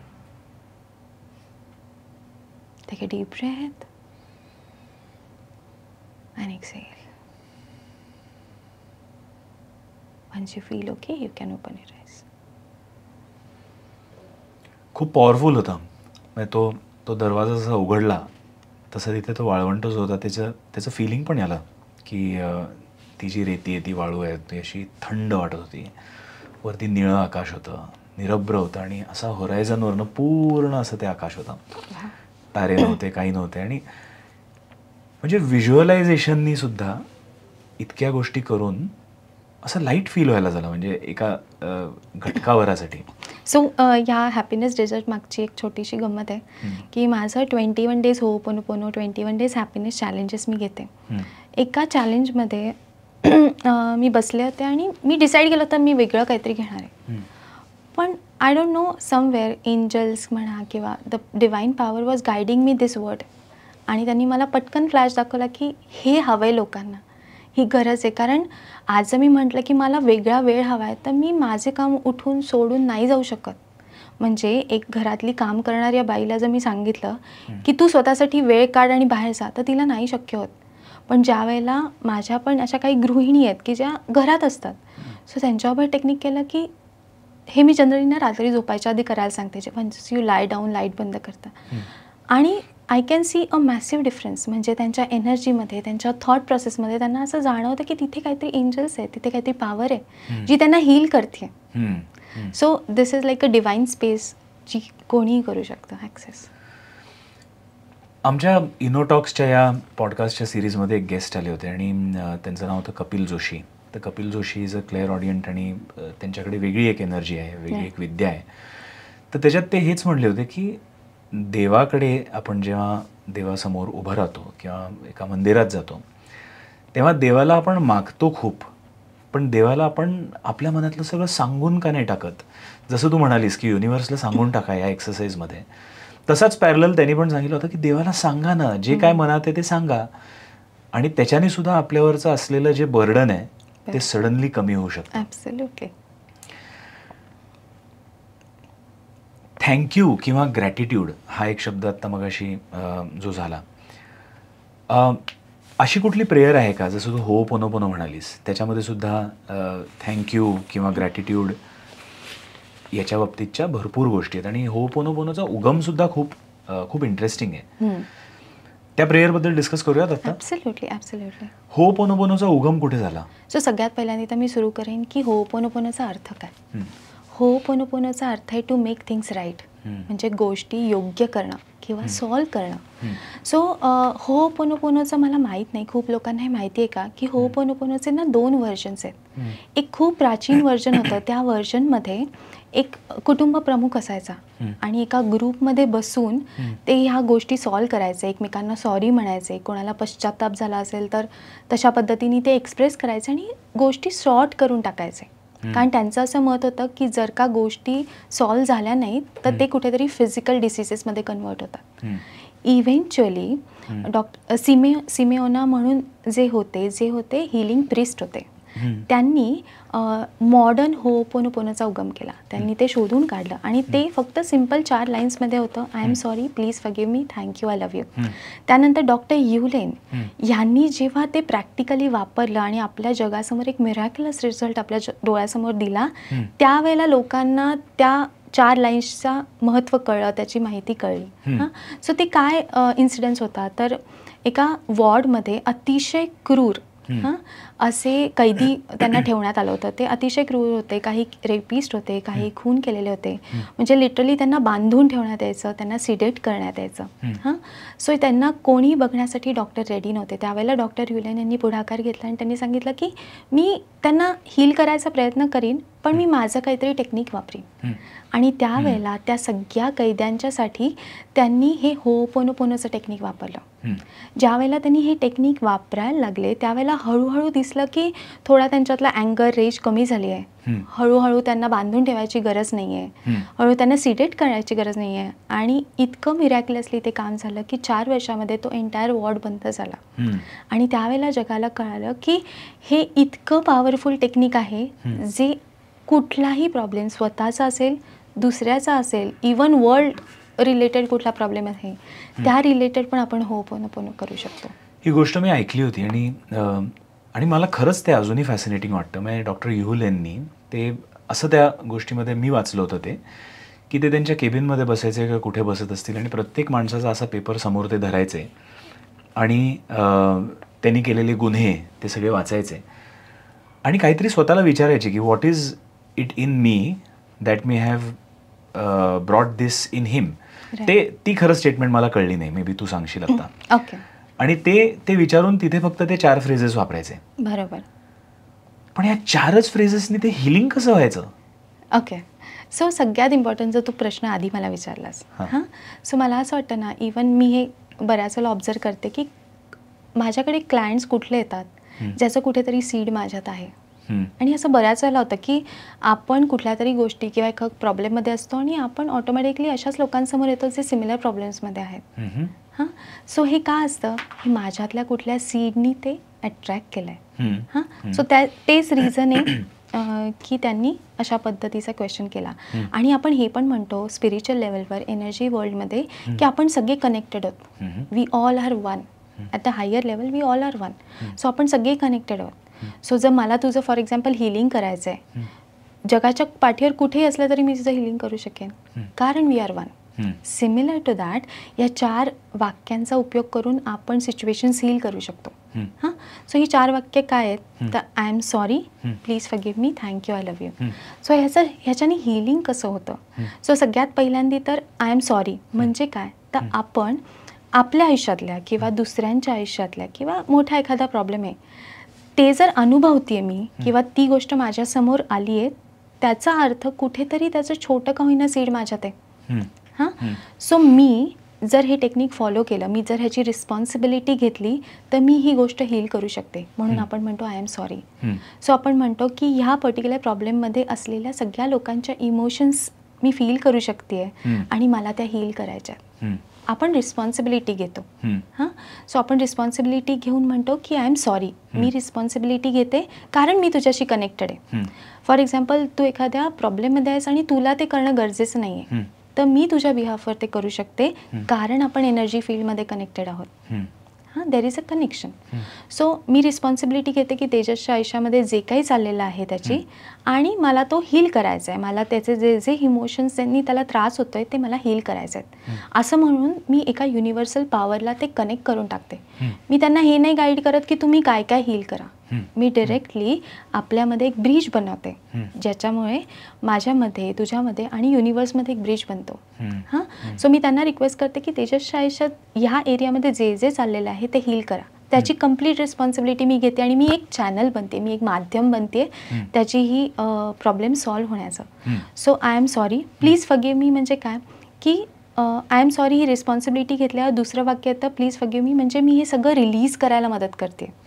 सो पहिल्यांदी तर मी ते कनेक्शन बनवलं आय एम सॉरीनी, आणि दुसऱ्या प्लीज फॉरगिव्ह मीनी मी तो रिलीज केला, म्हणजे त्याला क्लिन्झिंग इफेक्ट असं म्हणतात. त्यानंतर पुन्हा थँक्यू. थँक्यू म्हणजे मला माध्यम बनवल्याबद्दल त्याला हील करायला. आणि चौथी गोष्ट मी असं त्याला बघते की दॅट इज अ एनर्जायझिंग टेक्निक की आय लव्ह यू. म्हणजे आता ग्लास एम्प्टी झालाय, आता त्याच्यामध्ये काय असलं पाहिजे, तिथे प्रेम असलं पाहिजे, करुणा असली पाहिजे. त्याच वेळेला पॉझिटिव्ह गोष्टी अट्रॅक्ट होतील. कारण love has the highest power to attract positive things. म्हणजे तो आधी ग्लास आपण एम्प्टी केला, थँक्यूनी आपण जस्ट एक्सप्रेस केलं ग्रॅटिट्यूडनी, आणि लगेच आपण तो फिलअप केला by energising with I love you.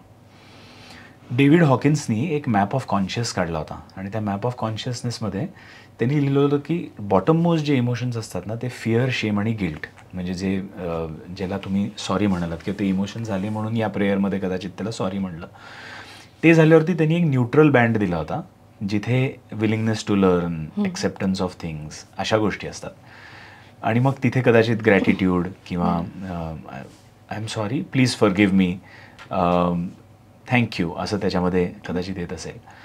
आणि मग वरचा जो बँड होता तो बँड त्यांनी दिला होता हॅपीनेस, लव्ह किंवा एनलाइटनमेंटसारख्या गोष्टी आणि त्या सगळ्या गोष्टी. मग तिथे जसं तू म्हणालीस की एम्प्टी वेसल असल्यावरती त्याच्यामध्ये भरायचं काय, तर ते खूप प्रेमच भरायचं. म्हणून ते युनिव्हर्सला आपण सांगतो की आय लव्ह यू. ॲब्सोल्युटली. हो पोनो पोनो ही प्रॅक्टिस करायची कशी आणि किती वेळा ते मंत्र रिपीट करायचे आणि कसे फ्रेजेस म्हणायचे त्याच्याबद्दल सांग ना. ओके, सो हो पोनो पोनोसाठी कुठलीही रेस्ट्रिक्शन नाही. तुम्ही कधीही कुठेही कुठल्याही परिस्थितीत हे करू शकता, कोणासाठी पण करू शकता. पण जर तुम्हाला जास्ती त्याला पॉवरफुल किंवा पोटेंट बनवायचं असेल तर मी जनरली सांगते तुम्ही माळ घ्या, जपाची माळ, ज्याच्यात 108 मणी असतात, आणि त्याच्यावर तुम्ही ॲटलिस्ट वन्स अ डे हे करा. आता माळ घेण्यामागचं कारण काय, कारण ज्यावेळेला हो पोनो पोनो हे सगळं भावनांशी रिलेटेड आहे, मला भावना रिलीज करायच्यात. सो जर का माझं काउंटिंगवर लक्ष असेल तर माझं त्या हो पोनो प्रेयरवर लक्ष राहत नाही. त्यामुळे पहिली तर गोष्ट तुम्ही माळ घेऊन करा. ज्या एरिया ऑफ लाईफसाठी करायचं आहे त्या एरिया ऑफ लाईफसाठी करू शकता. दुसरी गोष्ट, बऱ्याच वेळेला मी सांगते की ॲरोमा थेरपी पण आपण ह्याच्या इथे वापरू शकतो. म्हणजे गुलाबाची कॅन्डल ज्याच्यामध्ये रोज इसेन्स आहे अशी अगरबत्ती किंवा कॅन्डल लावले तर आपण रिलेशनशिपचं होपोनोपोनो करू शकतो, ज्यानी ती लव्हिंग एनर्जी येते. त्यामुळे आपलं होपोनो पण खूप पोटेंट होतं. आपल्याला ते कळत नाही पण सबकॉन्शियसली आपल्या सेन्सेसनी ह्या गोष्टी चेंज होतात. दुसरी गोष्ट असते सँडलवूड किंवा लव्हेंडर ऑइल किंवा कॅन्डल किंवा अगरबत्ती, ते तुम्ही वेगळ्या कुठल्याही होपोनोपोनोसाठीच्या वेळेला लावू शकता. अशाच पद्धतीने वेगवेगळे म्युझिक्स पण आपण लावू शकतो. वेगवेगळे, सो बरेच म्युझिक हे वेगवेगळ्या ग्रहांशी रिलेटेड असतात. सो जर का तुमच्या लाईफमध्ये रिलेशनशिप प्रॉब्लेम आहे तर त्याच्या रिलेटेड तुम्ही ग्रह रिलेटेड म्युझिक लावू शकता.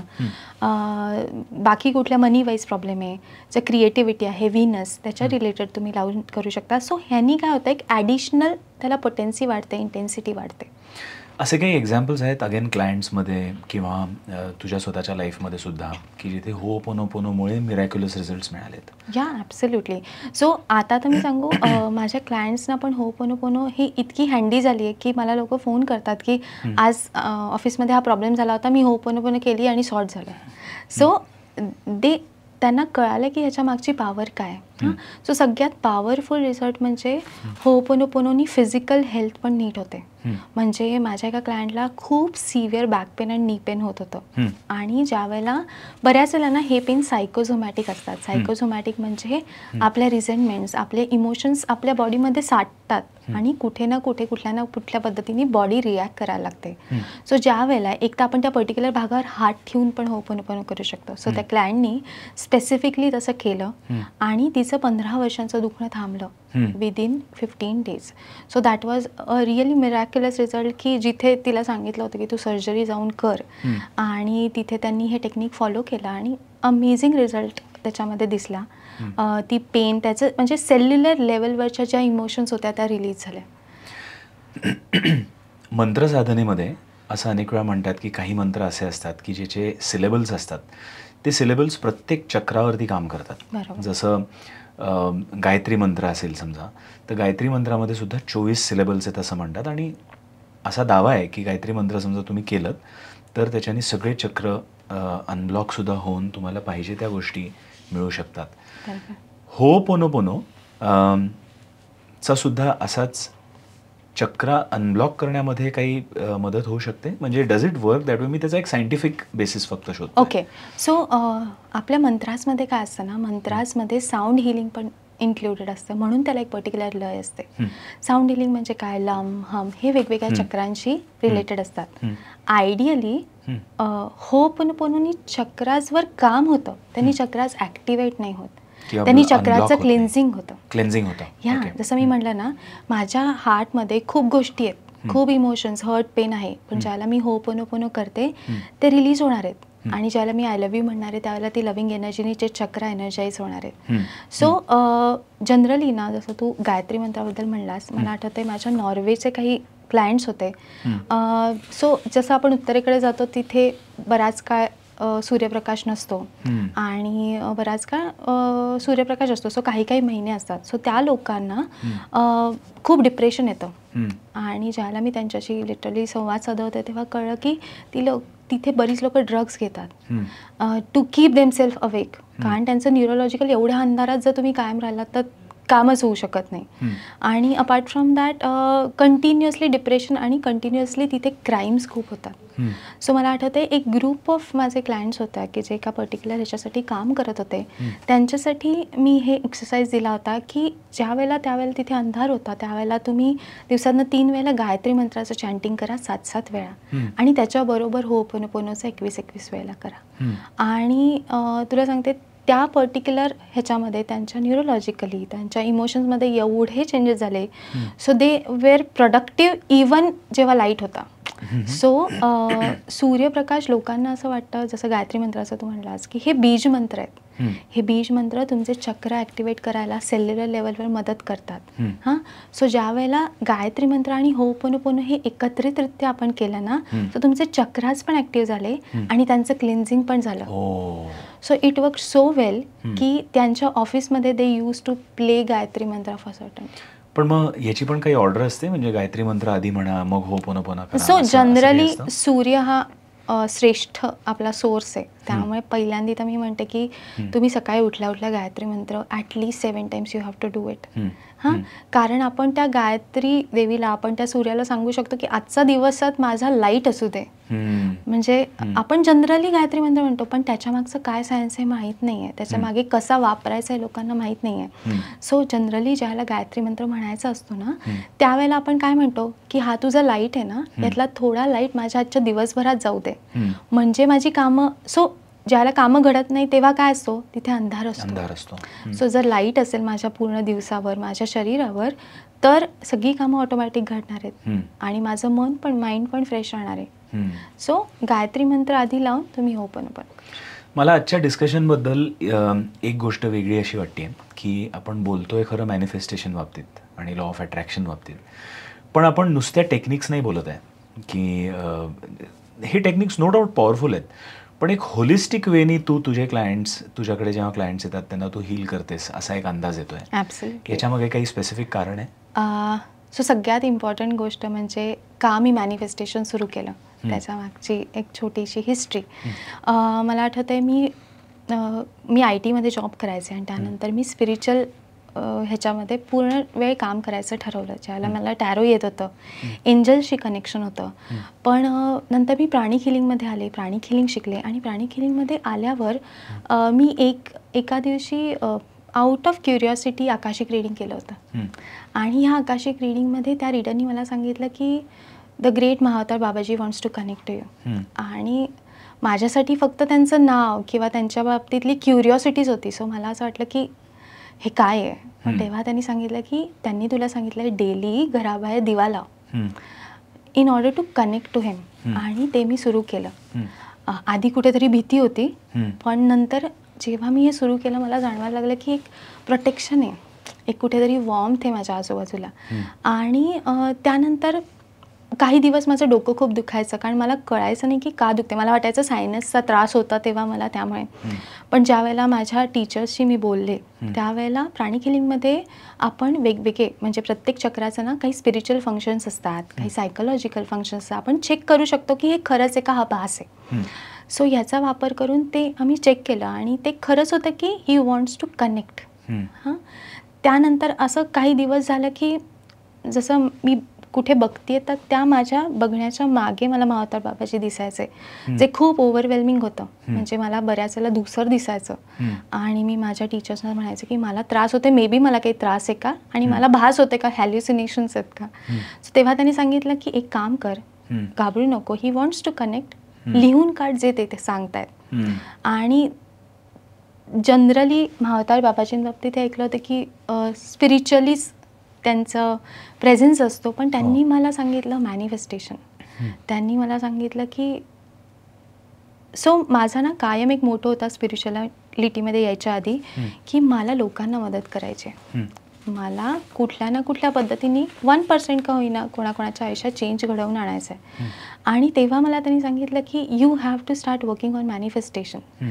आणि दॅट वॉज द पॉईंट जेव्हा मी हे डिसाईड केलं की मला मॅनिफेस्टेशनवर काम करायचं आहे. त्याच्यानंतर बरेच गायडन्सेस ते आजपर्यंतही देतात की काय पद्धतीचे वर्कशॉप घेतले पाहिजेत, काय पद्धतीचे नॉलेज दिलं पाहिजे. आणि तिथून कुठून तरी ही मॅनिफेस्टेशन जर्नी स्टार्ट झाली. आणि त्याच्या मागचा मोटोच हा आहे की अर्निंग, पैसे हा वन ऑफ द पार्ट झाला, पण मेन मोटो आहे टू हेल्प पीपल आणि त्यांना अवेअर करणं की तुम्ही शिका आणि तुम्ही दुसऱ्यांना हेल्प करा. सो माझ्या सगळ्या कुठल्याही क्लायंटला किंवा स्टुडंटला विचारलं असतं त्यांना मी काय सांगते की तुमचं लाईफ बेटर करा, कारण तुम्हाला 4 लोकांना हेल्प करायचे. येस. आणि ज्या वेळेला तुम्ही ह्या विचारांनी काम करताना ते तुम्हाला अविरत मदत करत राहतात आणि गाईड करत राहतात. पण महावतार बाबाजी गाईड करतायत आणि त्यांनी दिलेला मेसेज पुढे न डाऊट करता पुढे नेणं, याच्यामध्ये सुद्धा तुझ्याकडे ती रिस्पॉन्सिबिलिटी किंवा ज्यांच्याशी ते कनेक्ट करतात त्यांच्याकडे ती रिस्पॉन्सिबिलिटी आहे. सो त्याची मला तुला मजा सांगायला आवडेल, त्यावेळेला मी काम करत होते, जॉब करत होते आणि मला बऱ्याच वेळेला त्यांनी हे सांगितलं होतं की तुला सुरू करायचं हे. पण कुठेतरी ना मनात एजिटेशन होतं, कारण कधीच कोणी घरचे पण आई बाबा कायम जॉबमध्ये होते की स्वतः काहीतरी सुरू करायची. एक मे बी माझा तो सबकॉन्शियस बिलीफ होता की मी करू शकेन का.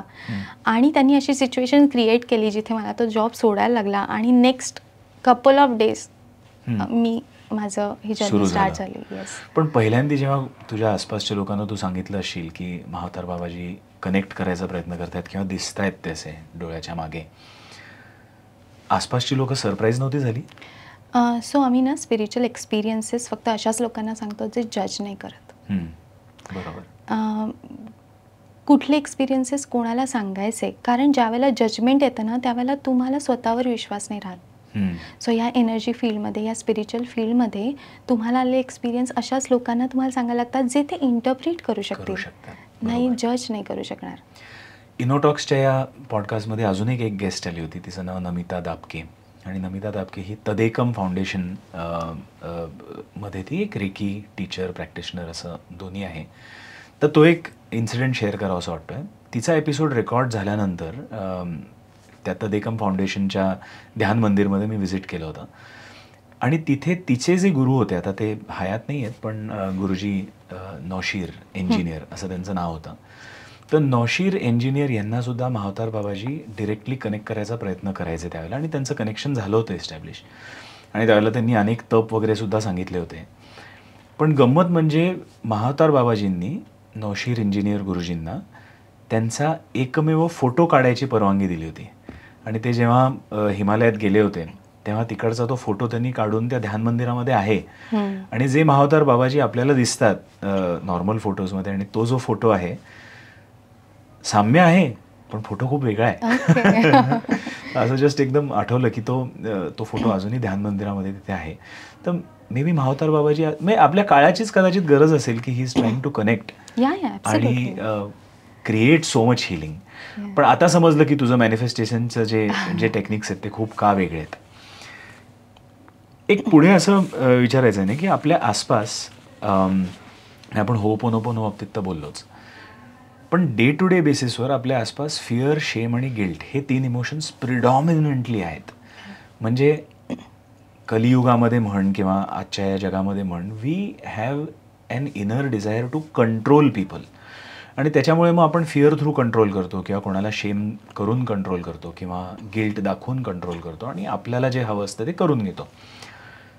तर असा एक सिनारिओ की दिवसा रुटीन आपण सेट केलं, सकाळी हो पोनो पोनो झालं, गायत्री मंत्र म्हणलं आणि मग दिवस सुरू झाला आणि मग ऑफिसमध्ये गेलो किंवा दुसऱ्या कुठे डॉक्टर्स असतील तर ते हील करायला हॉस्पिटल्समध्ये गेले, रिलेशनशिप्समध्ये काही घरी असतील लोक त्यांच्यामध्ये कॉन्व्हर्सेशन्स चालू झाले आणि सडनली जी पॉझिटिव्ह झालेली जी फ्रिक्वेन्सी आहे ती सडनली या सगळ्या इन्सिडेन्सेसमुळे निगेटिव्ह व्हायला लागली. तर मग अशा गोष्टी जेव्हा होतात त्यावेळेला काय टेक्निक वापरता येईल की ह्याच्यामधनं क्विकली स्विच करून न्यूट्रल आणि पॉझिटिव्ह दिशेने आपल्याला जाता येईल? ओके, सो सगळ्यात पहिल्यांदा जसं तू म्हणलास की कोणाला तरी भीती दाखवली जाते, गिल्टचा वापर केला जातो किंवा शेमचा वापर केला जातो. सो मी तुला पुन्हा हे म्हणेन की आपण पुन्हा हेच बघतोय की कोणीतरी तुम्हाला दाखवते, पण देर इज अ सीड तुमच्यामध्ये आहे ज्याच्यामुळे तुम्ही ते अट्रॅक्ट केलेत. सो सगळ्यात पहिल्यांदा तर आपल्याला असं कोणीतरी करतंय त्यापेक्षा आपल्याला इनर वर्क करण्याची खूप गरज आहे. हां, कोणीतरी आपल्याशी असं का वागतंय, कारण तुम्ही ते वागून देताय. जर माझ्यामध्ये तो सेल्फ वर्थ आहे, सो फिअर, गिल्ट आणि शेममध्ये जर आपण बघितलं की ह्यांचं मिनिंग काय, तर फिअर म्हणजे काय, भीती. भीती ही एकतर आपल्याला इन्स्टिंक्ट ऑफ सर्वायवलची भीती असू शकते किंवा भीती कसली असते, कोणीतरी दबाव आणतोय, म्हणजे इवन फिअर ऑफ फेल्युअर पण असते.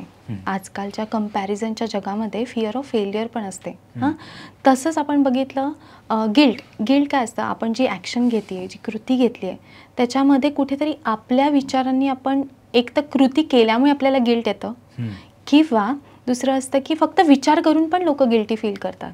म्हणजे फॉर एक्झाम्पल माझ्याकडे असे क्लायंट्स आहेत की जे बरेच असे म्हणतात की आजकालच्या मल्टिपल रिलेशनच्या जगात आम्ही कुठल्या तरी मल्टिपल पार्टनर्स किंवा मॅरिड ह्यांच्याशी कनेक्शनमध्ये आल्यामुळे आम्हाला खूप गिल्ट आहे आणि आम्ही ते पचवू शकत नाही आहे. हा जो गिल्टचा भाग आहे. हां, आणि तिसरा आहे शेम. शेम हा मी म्हणेन हा अनवर्दीनेसवरनं आला आहे, म्हणजे पुन्हा इथे इनर वर्क करण्याची गरज आहे.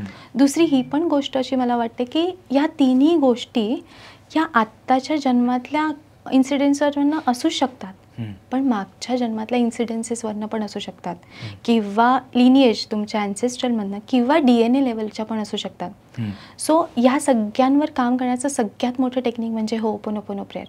पण त्याच्यामध्ये मी अजून एक अँगल ॲड करीन, ज्याला मी म्हणते की तुम्हाला ना होपोनोपोनो करायच्या आधी एक इंटेन्शन ठेवायचे जे वेगळं आहे. ते तुम्हाला काय ठेवायचं आहे की या इन्फिनिट सोर्सला मी कनेक्ट करते, ह्या सगळ्या गोष्टींची मी रिस्पॉन्सिबिलिटी घेते आणि मी हे सगळे निगेटिव्ह पॅटर्न्स माझ्यामधून, माझ्या ॲन्सेस्ट्रल्समधून आणि माझ्या DNA मधनं रिलीज करते.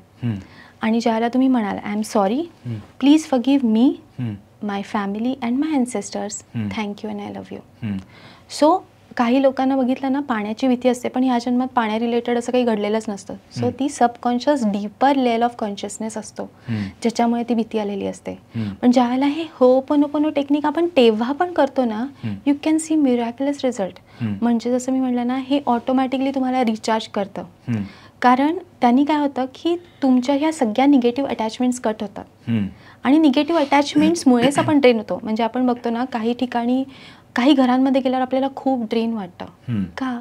कारण तिथल्या निगेटिव्ह प्रत्येक गोष्टीची कुठली ना कुठली निगेटिव्ह अटॅचमेंट असते जी आपल्याला कनेक्ट झालेली असते. आणि always energy flows from higher to lower. Correct. ठीक आहे, त्यामुळे आपली एनर्जी कंटिन्युअसली या लोकांकडे, या गोष्टींकडे फ्लो होत असते, त्यामुळे आपण ड्रेन होतो. सो ह्याच्यासाठी काय करू शकतात, एक तर होपोनोपोनो जसं मी सांगितलं फॉर ॲन्सेस्टर्स. दुसरं आपण करू शकतो मेडिटेशन. हां, मेडिटेशन करताना पण लोकांना त्रास होतो. सो एक तर हॅपीनेस डेझर्ट जे मी सांगितलं ते टेक्निक वापरू शकता. तिसरी गोष्ट आहे ब्रीदिंग. हां, ब्रीदिंगमध्ये तुम्हाला काय करायचं असतं, तुम्हाला डीप ब्रीद करायचं असतं, तो ब्रीथ होल्ड करायचा असतो आणि सोडायचा असतो, त्याला कुंभक म्हटलं जातं. सो कुंभकाचा काय इम्पॉर्टन्स आहे, सो ज्याला आपण इनहेल करतो आणि ब्रीथ होल्ड करतो, सो आपल्या मनात खूप विचार आहेत आणि मी ब्रीथ इन केलं आणि मी होल्ड केलं आहे, तर माझी नर्वस सिस्टीम त्या निगेटिव्ह विचारांवर लक्ष नाही केंद्रित करत, माझी नर्वस सिस्टीम पुढे येणाऱ्या श्वासावर लक्ष केंद्रित करते आणि त्यावेळेला ते मसल्स रिलॅक्स होतात आणि आपली निगेटिव्हिटी कमी होते. पण मग अशा इम्पल्सिव्ह सिच्युएशन्समध्ये जिथे लेट अस से आपण एक्झाम्पल घेऊ की ऑफिसमध्ये एखादी मीटिंग झाली आणि ती मीटिंग फेवरेबल नाही झालेली आणि खूप तिथे वादविवाद झालेत किंवा रिलेशनशिपमध्ये सुद्धा वादविवाद झालेत आणि तिथे in these situations you don't want to react but you want to respond. तर तिथे ऑलरेडी जिथे ती निगेटिव्ह एनर्जी आलेली असते आपल्यामध्ये सुद्धा त्या कॉन्व्हर्सेशनमुळे, तर ती या ब्रीदिंग पॅटर्नमुळे चेंज होऊ शकते. ॲब्सोल्युटली. का अजून सुद्धा काही त्याला टेक्निक? सो हे तर टेक्निक आहेच आहे. दुसरी गोष्ट, आपण एक्सटर्नल टेक्निक्स पण वापरू शकतो. एक तर आपण क्रिस्टल्स वापरू शकतो. शिवाय वेगस नर्व स्टिम्युलेशन हे पण एक टेक्निक आहे. वेगस नर्व ही काय आहे, तर ही एक मेजर नर्व आहे आपल्या बॉडीतली, जी आपल्या ब्रेनला कमांड पाठवते. सो ती गट ब्रेन बॅरियर नावाचं असतं. गट ब्रेन बॅरियर थ्रू पाठवते, किंवा फाईट किंवा फ्लाईट रिस्पॉन्स. म्हणजे एखादा थ्रेट आला की आपली बॉडी कशी रिॲक्ट होईल. बऱ्याच वेळेला आपल्याला घाम फुटतो, आपलं ब्रीदिंग वाढतं, धडधड वाढते. हे सगळ्या फाईट आणि फ्लाईट रिस्पॉन्समुळे असतं. आणि हे सगळं या वेगस नर्वमधनं स्टिम्युलेट होत असतं, जात असतं आपल्या ब्रेनकडे. किंवा जर आपण बघितलं ना, आपली ईटिंग हॅबिट चुकीची असेल, गट ब्रेन बॅरियर, त्याच पद्धतीने आपला मूड असतो. सो आपण जेव्हा सात्विक जेवतो आपण आनंदी असतो, किंवा आपला राग कमी असतो. पण जेव्हा आपण खूप जंक फूड करायला लागतो ना, आपला इम्पेशन्स वाढतो, आपला अँगर, अँझायटी वाढते. सो हे सगळं आपल्या मूडला रेग्युलेट करत असते. पण ज्या वेळेला आपण हे वेगस नर्व स्टिम्युलेशन करतो, त्यावेळेला ऑटोमॅटिकली माझा ब्रेन शांत होतो. माझ्या ब्रेनचा रिस्पॉन्स करण्याचा जो रिॲक्शन किंवा रिस्पॉन्ड करण्याची जी पद्धत आहे ना, तो पॅटर्न चेंज होतो. सो हे कशा पद्धतीने करू शकतं? सो आजकाल वेगस नर्व स्टिम्युलेशनचे डिव्हायसेस पण येतात. किंवा त्याचे खूप छोटे छोटे टेक्निक्स आहेत. सो तुमचे 2 बोटं घेऊन what you have to do is, तुमच्या कानाच्या मागे इथून तुम्हाला एकदम हलक्या प्रेशरनी प्रेस करत तुमच्या कॉलर बोनपर्यंत आणायचं असतात. Just close your eyes and just you have to feel it till here. The moment you do it, तुमची वेगस नर्व ॲक्टिव्ह होते आणि you start feeling the relaxation in your brain and your mind. कारण आपण बघतो ना की ज्याला आपल्याला स्ट्रेस असतो, आपले शोल्डर्स हेवी असतात. So the moment we start doing this, automatically it just brings down your breathing.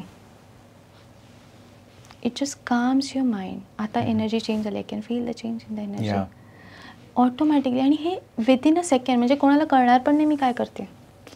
So I can do it anywhere and everywhere. So there are devices जिथे थोडंसं असं स्पॅच्युलासारखे असतात, ते आपल्याला इथे वी कॅन रूल इट. पण with हातांनी पण करू शकतो, किंवा आपण फक्त आपलं जे पोट आहे त्याच्यावर सुद्धा आपण क्लॉकवाईज हात फिरवले तर त्यांनी गट ब्रेन बॅरियरवालं सिग्नल जातो, त्यांनी पण आपली वेगस नर्व स्टिम्युलेट होते. सो हे खूप सिम्पल टेक्निक आहे आणि खूप पॉवरफुल नर्व आहे, ज्याच्यानी immediately we can feel the change in the energy. आणि आपण इमोशन्समध्ये रिॲक्ट नाही करत, आपण शांत होऊन रिस्पॉन्ड करतो. ह्याच्यानी सुद्धा एक negative train of thoughts vagus nerve रिसेटनी चेंज करता येऊ शकते. You can do it daily. म्हणजे तुम्हाला निगेटिव्ह थॉट येण्याची पण गरज नाही. इफ यू तुम्ही ऑफिसला जाऊन तुम्ही हे करून बसलात, once in a while if you do it, automatically त्या निगेटिव्ह थॉटला येण्याची वेळच नाही मिळणार ना. किंवा याच्याने टॉलरन्स वाढत असेल, समोरचा जरी काही बोलत असेल तर you are already prepared by your self work. So असं म्हणतात की what you see is what you get. आणि म्हणून व्हिज्युअलायझेशन ही पण एक लॉ ऑफ अट्रॅक्शनमधली टेक्निक आत्ता लक्षात येते. आणि तू एका वेगळ्या पॉडकास्टमध्ये गुकेशबद्दल सुद्धा तू सांगितलं होतंस की कसं त्यांनी वर्ल्ड नंबर 1 चेस चॅम्पियन मी बनणार हे त्यांनी आधीच ठरवून टाकलं होतं, आणि तसं त्यांनी व्हिज्युअलाइज केलं. आणि असे अनेक एक्झाम्पल्स होते. मायकल फेल्प्स जो स्विमर आहे त्याच्याकडनं, किंवा विराट कोहली, त्यांनी पण खूप व्हिज्युअलाइज करून आपलं आयुष्य बदललं आहे असं आपण म्हणूयात, किंवा मॅनिफेस्ट केलं आहे. तर व्हॉट इज व्हिज्युअलायझेशन? अगेन त्याला सायंटिफिक बेसिस आहे का, आणि डज इट वर्क? त्याचे काही एन्शंट रूट्स पण आहेत का की जिथे आपल्या कल्चरमध्ये सुद्धा व्हिज्युअलायझेशनबद्दल सांगून ठेवलेलं आहे? सांगशील का? ओके. सो व्हिज्युअलायझेशनमध्ये ना मेनली आपला ब्रेन काम करतो, त्याला न्यूरोप्लास्टिसिटी हे ब्रेनचं एक फंक्शन आहे, त्याच्यावर काम केलं जातं. सो व्हिज्युअलायझेशनमध्ये एखादी गोष्ट ज्यावेळेला आपण कंटिन्युअसली डोळ्यासमोर व्हिज्युअलाइज करतो त्यावेळेला नवीन न्यूरल पाथवेज बनतात. आणि जसं व्हिज्युअलायझेशन हे टेक्निक आहे तसंच विजन बोर्ड पण हे टेक्निक आहे. या दोन्हीमध्ये काय डिफरन्स आहे तर व्हिज्युअलायझेशनमध्ये आपण ॲब्स्ट्रॅक्ट व्हिज्युअलायझेशन करत असतो, जिथे आपण फक्त आपल्या मेमरीचा माइंडच्या क्रिएटिव्हिटीने करत असतो. आणि विजन बोर्डमध्ये काय असतं की आपण प्रॉपर त्या गोष्टी मटेरियली म्हणजे प्रॅक्टिकली समोर लावतो, ज्या ज्या गोष्टी आपल्याला मॅनिफेस्ट करायच्या. सो या दोन्ही व्हिज्युअलायझेशन आणि विजन बोर्डमध्ये एक सिमिलॅरिटी आहे की ज्या वेळेला हे एखादी गोष्ट आपण कंटिन्युअसली व्हिज्युअलाइज करतो किंवा विजन बोर्ड वाईज बघतो, हे जे नवीन न्यूरल पाथवेज बनतात ते जास्ती स्ट्रॉंग होत जातात. हां, आणि तशा प्रकारची इमेज ही आपल्या सबकॉन्शियस माइंडवर क्रिएट होते. सबकॉन्शियस माइंडला हे कळत नाही की हे रिअल टाईम एक आहे, आपण बनवलेली इमेज आहे. हां, ज्यावेळेला सबकॉन्शियस माइंडवर ती पर्टिक्युलर इन्सिडंट किंवा ती पर्टिक्युलर इमेज बनते, त्यावेळेला सगळ्या एनर्जीज ती अपॉर्च्युनिटी मिळवण्यासाठी, ती गोष्ट अट्रॅक्ट करण्यासाठी, मॅनिफेस्ट करण्यासाठी काम करायला लागतात. म्हणजे जसं मी काय म्हणते की तुम्ही आनंदी असाल तर तुमच्याकडे आनंद येणार आहे, तुमच्याकडे अँगर असेल तर तुम्ही अँगर अट्रॅक्ट करणार. त्याच पद्धतीने माझ्या सबकॉन्शियस माइंडवर ऑलरेडी ती इमेज आहे. त्यामुळे माझी नर्वस सिस्टम, माझा ब्रेन, माझं सबकॉन्शियस माइंड आणि माझी एनर्जी ती गोष्ट रिअल टाईममध्ये मिळवायचा प्रयत्न करते आणि त्याला रेझिस्टन्स येत नाही, कारण ती ऑलरेडी माझ्या सबकॉन्शियस माइंडमध्ये.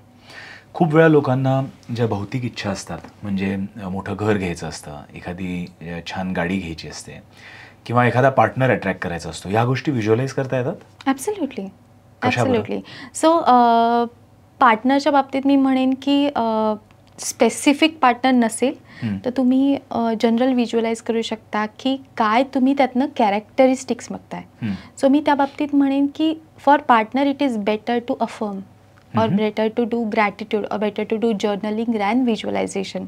कारण पार्टनरच्या बाबतीत आपण काय बघतोय, फक्त चांगला दिसलेला पार्टनर पाहिजे का? नाही, आपल्याला राईट पार्टनर पाहिजे, त्याच्याकडे चांगला गुड कर्म पाहिजे, हां, आणि त्याचे इमोशन्स चांगले पाहिजेत. ज्या पद्धतीने आपल्याला भावना एक्सपेक्टेड आहेत अशा पद्धतीच्याच भावना त्या पार्टनरशिपमधनं मिळाल्या पाहिजेत. हां, पण घराच्या बाबतीत, गाडीच्या बाबतीत तर मी म्हणेन डेफिनेटली व्हिज्युअलायझेशन आणि विजन बोर्ड हे खूप काम करतात.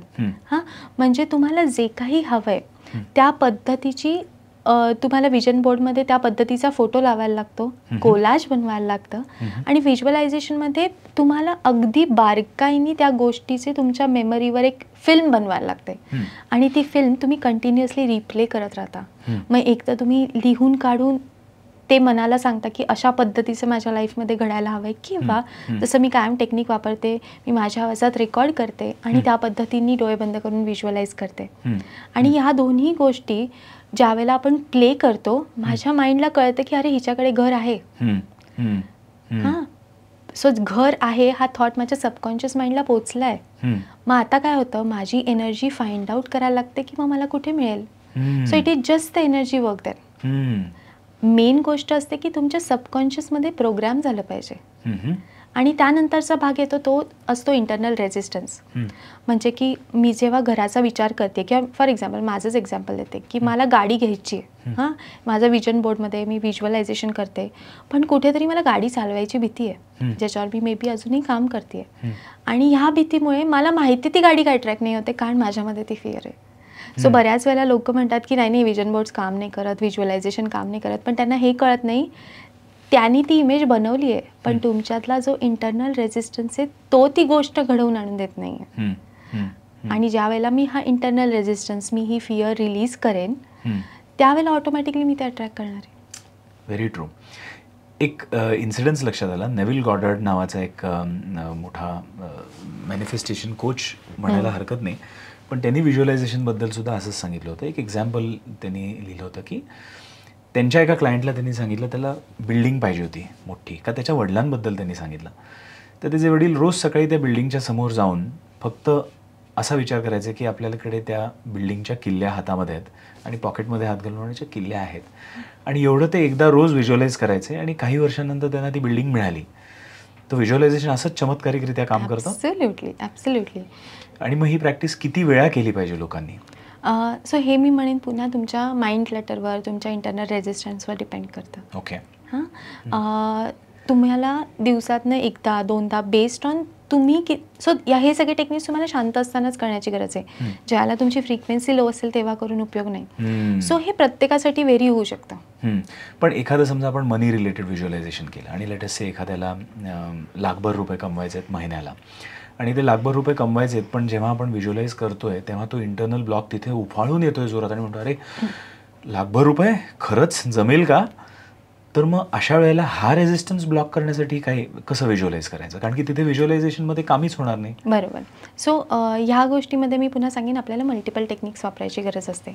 सो लोकांना ना असा एक समज आहे, एक मिसकन्सेप्शन आहे की मॅनिफेस्टेशन हे फक्त टेक्निक्सवर काम केलं जातं. मॅनिफेस्टेशन म्हणजे टेक्निक्स, म्हणजे मला बरेच क्लायंट्स विचारतात आम्हाला मॅनिफेस्ट करायचं टेक्निक सांगा.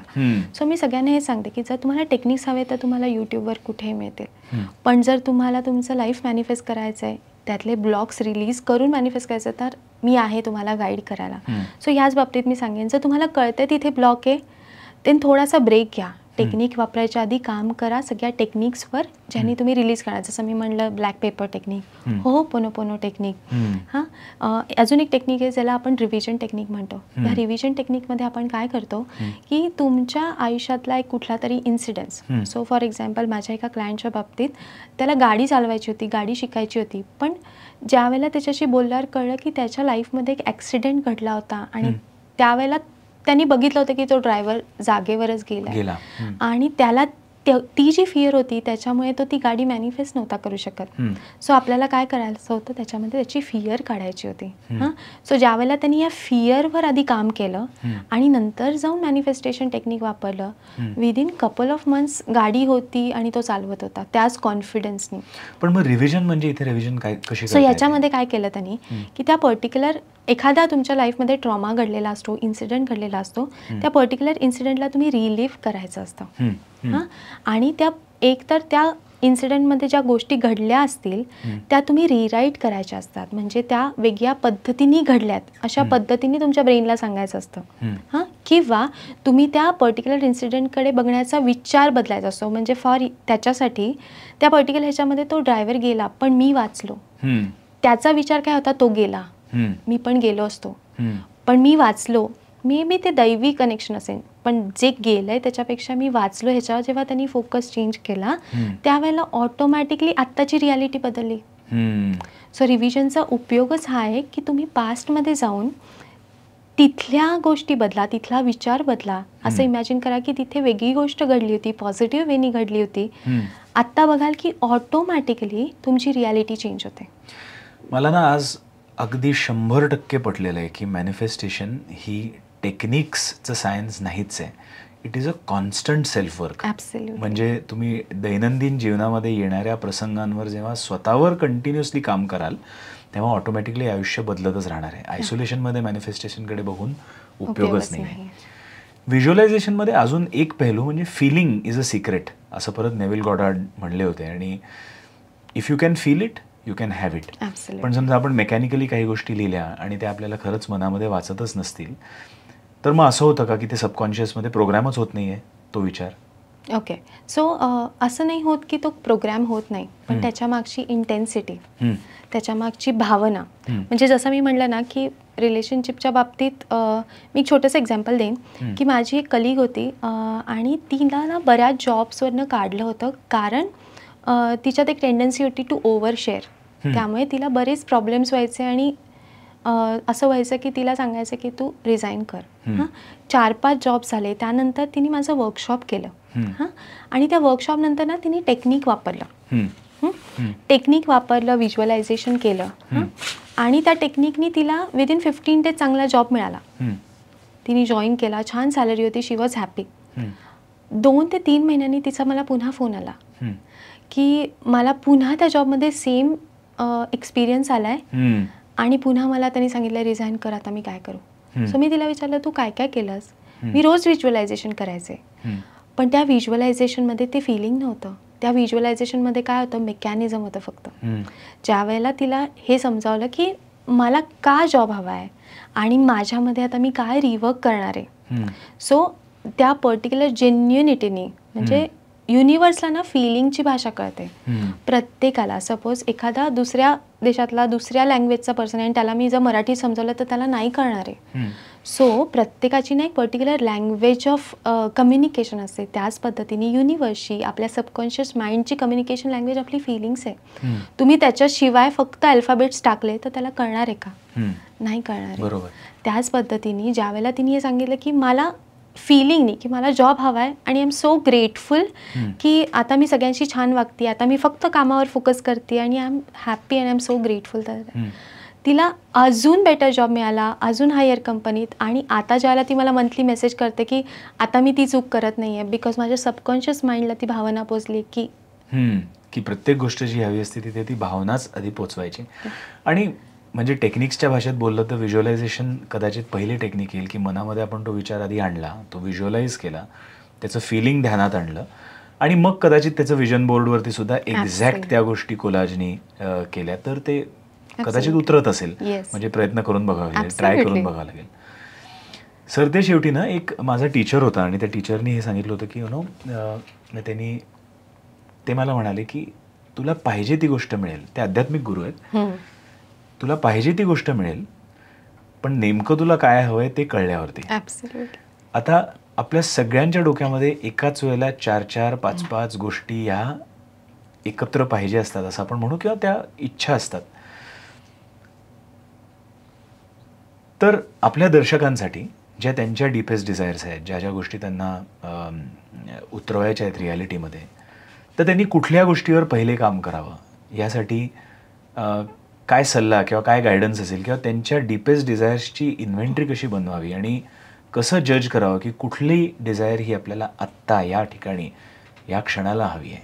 ओके, सो ह्याच्यावर ना मी अतिशय सोपी गोष्ट सांगते. मी सगळ्यांना हे सांगते की जेव्हा कुठली तरी गोष्ट हवी आहे तेव्हा जाऊन मॅनिफेस्ट करू नका. आयुष्य मॅनिफेस्ट करा. तुम्ही प्रत्येक दिवस मॅनिफेस्ट करू शकता. कसा मॅनिफेस्ट करू शकता? जसं मी म्हणलं, फॉर एक्झाम्पल मी गायत्री मंत्र म्हणलं, माझा आजचा दिवस छान जाणार आहे. हां, जर का आजचा माझा दिवस छान गेला तर माझी फ्रिक्वेन्सी कशी असणार आहे? हाय असणार आहे. ज्यावेळेला माझा दिवस छान जातो त्यावेळेला माझ्या आयुष्यात काय मिसिंग आहे हे मला जाणवत नाही. माझा दिवस ग्रेटफुल असतो, माझं माइंड ग्रेटफुल असतं कारण आजचा दिवस छान गेला आहे. सो ज्या वेळेला माझा प्रत्येक दिवस असा मी मॅनिफेस्ट करते ना, आपल्याला विशलिस्ट पण नाही बनवायला लागत. गोष्टी आपण मागितल्यात त्यापेक्षा जास्ती दुप्पट चांगल्या आपल्याकडे येतात किंवा जास्ती स्पीडनी आपल्याकडे येतात. सो सगळ्यात आधी मी सांगते की तुम्ही आयुष्याच्या प्रत्येक मुवमेंटला मॅनिफेस्ट करा, हॅपीनेस मॅनिफेस्ट करा. आणि ज्याला तुम्ही ही फ्रिक्वेन्सी मॅनिफेस्ट करण्याचं टेक्निक शिकाल ना, तुम्हाला कुठल्याच गोष्टीसाठी वेगळे भरपूर एफर्ट्स करण्याची किंवा टेक्निक्स वापरण्याची गरज नाही. कारण आजकाल सोशल मीडियावर एवढा कंटेंट अवेलेबल आहे ना की प्रत्येकजण रोज एक टेक्निक वापरतोय, पण त्यांना हे नाही कळते की त्या टेक्निक का नाही काम करत आहे, त्याच्यासाठी मला काय केलं पाहिजे. हां, सो आपण पहिल्यांदा तर आपले 4 एरियाज जे आपण सुरुवातीला म्हटलं की तुमचे जे काही सॅटिस्फॅक्शनचे पर्सेंटेज आहेत ते बघा आणि त्यातला बेसिक एरिया जो तुम्हाला सगळ्यात जास्ती ड्रेन करतोय त्याच्यावर तुम्ही आधी काम करा. कारण बऱ्याच वेळेला तो एरिया सॉर्ट झाला ना तर बाकी सगळे एरिया सॉर्ट होतात. मग तुझे रेग्युलर वर्कशॉप्स असतात का किंवा तुझे रेग्युलर कोर्सेस असतात का की जिथे आपले दर्शक जे बघतायत how can they reach out to you आणि ते तुझ्याकडे आल्यावर त्यांनी काय एक्सपेक्ट करावं? सो माझे वर्कशॉप्स पण असतात मंथली. माझे 21 डे चॅलेंज असतात जिथे आपण होओपोनोपोनो 21 डेज, हॅपीनेस 21 डे चॅलेंज, जिथे हे मेनली रिलीज करतो ब्लॉकेजेस. आणि मी असं ऑब्झर्व केलं आहे की आपण ना खूप छोट्या छोट्या गोष्टींमध्ये अडकलो आहे. म्हणजे ती मला काय म्हणाली याच्यावरनं आपले महिने जातात. सो ज्यावेळेला आपल्याला कळतं ना की आता मला ह्याला इम्पॉर्टन्स नाही द्यायचं आहे, माझ्या पुढे मोठं काहीतरी विजन आहे, त्याला मला हेल्प करायचे, त्यावेळेला ऑटोमॅटिकली हे प्रॉब्लेम सॉर्ट होतात. म्हणजे जे ओव्हर द टाईम ज्यांनी कोर्सेस केलेत किंवा हे चॅलेंजेस केलेत त्यांच्या माइंडसेटमधला चेंज तू स्वतः बघशील when you will just talk to them की आता ठीक आहे, याच्यात ते आहे का, प्रॉब्लेम आहे का, ठीक आहे आपण करून घेऊ, काय करायचं, होपोनोपोनो करायचे. सो ते त्यांच्या सबकॉन्शियसमध्ये आणण्याचं काम मी बेसिकली करते. मी सगळ्यांना कायम सांगते की फक्त टेक्निक्स कधीच देत नाही. मी तुम्हाला प्रोसेसमधनं नेते की तुम्हाला स्वतःशी बोलायला शिकवते. सो एकदा का तुम्हाला ते आलं तर पुढचा कुठलाही प्रॉब्लेम आला तरी तुम्ही त्याला सॉल्व्ह करू शकणार. Very nicely put. Kalyani, thank you तू इनोटॉक्समध्ये आलीस आणि लॉ ऑफ अट्रॅक्शन या विषयाला अतिशय होलिस्टिकरित्या 360 डिग्रीज अप्रोचनी वेगवेगळ्या गोष्टींमध्ये टेक्निक्समध्ये फक्त न बघता ओव्हरऑल लाईफ कसं मॅनिफेस्ट करायचं हे शिकवलंस. आमच्याकडे ना प्रत्येक गेस्ट आला की तो आमच्या दर्शकांना एक अशी फ्रेज देतो किंवा 2 शब्द असतात असं आपण म्हणूयात की ते का तर आमच्या दर्शकांनी पूर्ण तो एपिसोड बघितला की त्यांनी समजा तो एपिसोड त्यांना खरंच आवडला असेल आणि शेवटपर्यंत बघितला असेल तर गेस्टनी दिलेला एखादा शब्द किंवा फ्रेज त्यांनी कॉमेंट सेक्शनमध्ये टाकावी अशी इच्छा असते. तर आजचा हा एपिसोड बघितल्यावर त्यांना काय फ्रेज किंवा काय शब्द देऊयात? Manifest miracles. मॅनिफेस्ट मिरॅकल्स हा कॉमेंट बॉक्समध्ये तुम्ही फ्रेज कॉमेंट करू शकता, जेणेकरून आम्हाला कळेल की हा एपिसोड तुम्हाला आवडला, तुम्ही शेवटपर्यंत बघितलात. आणि हो, सबस्क्राईब केलं नसेल चॅनलला तर हीच ती वेळ, हाच तो क्षण. आत्ता सबस्क्राईब करा.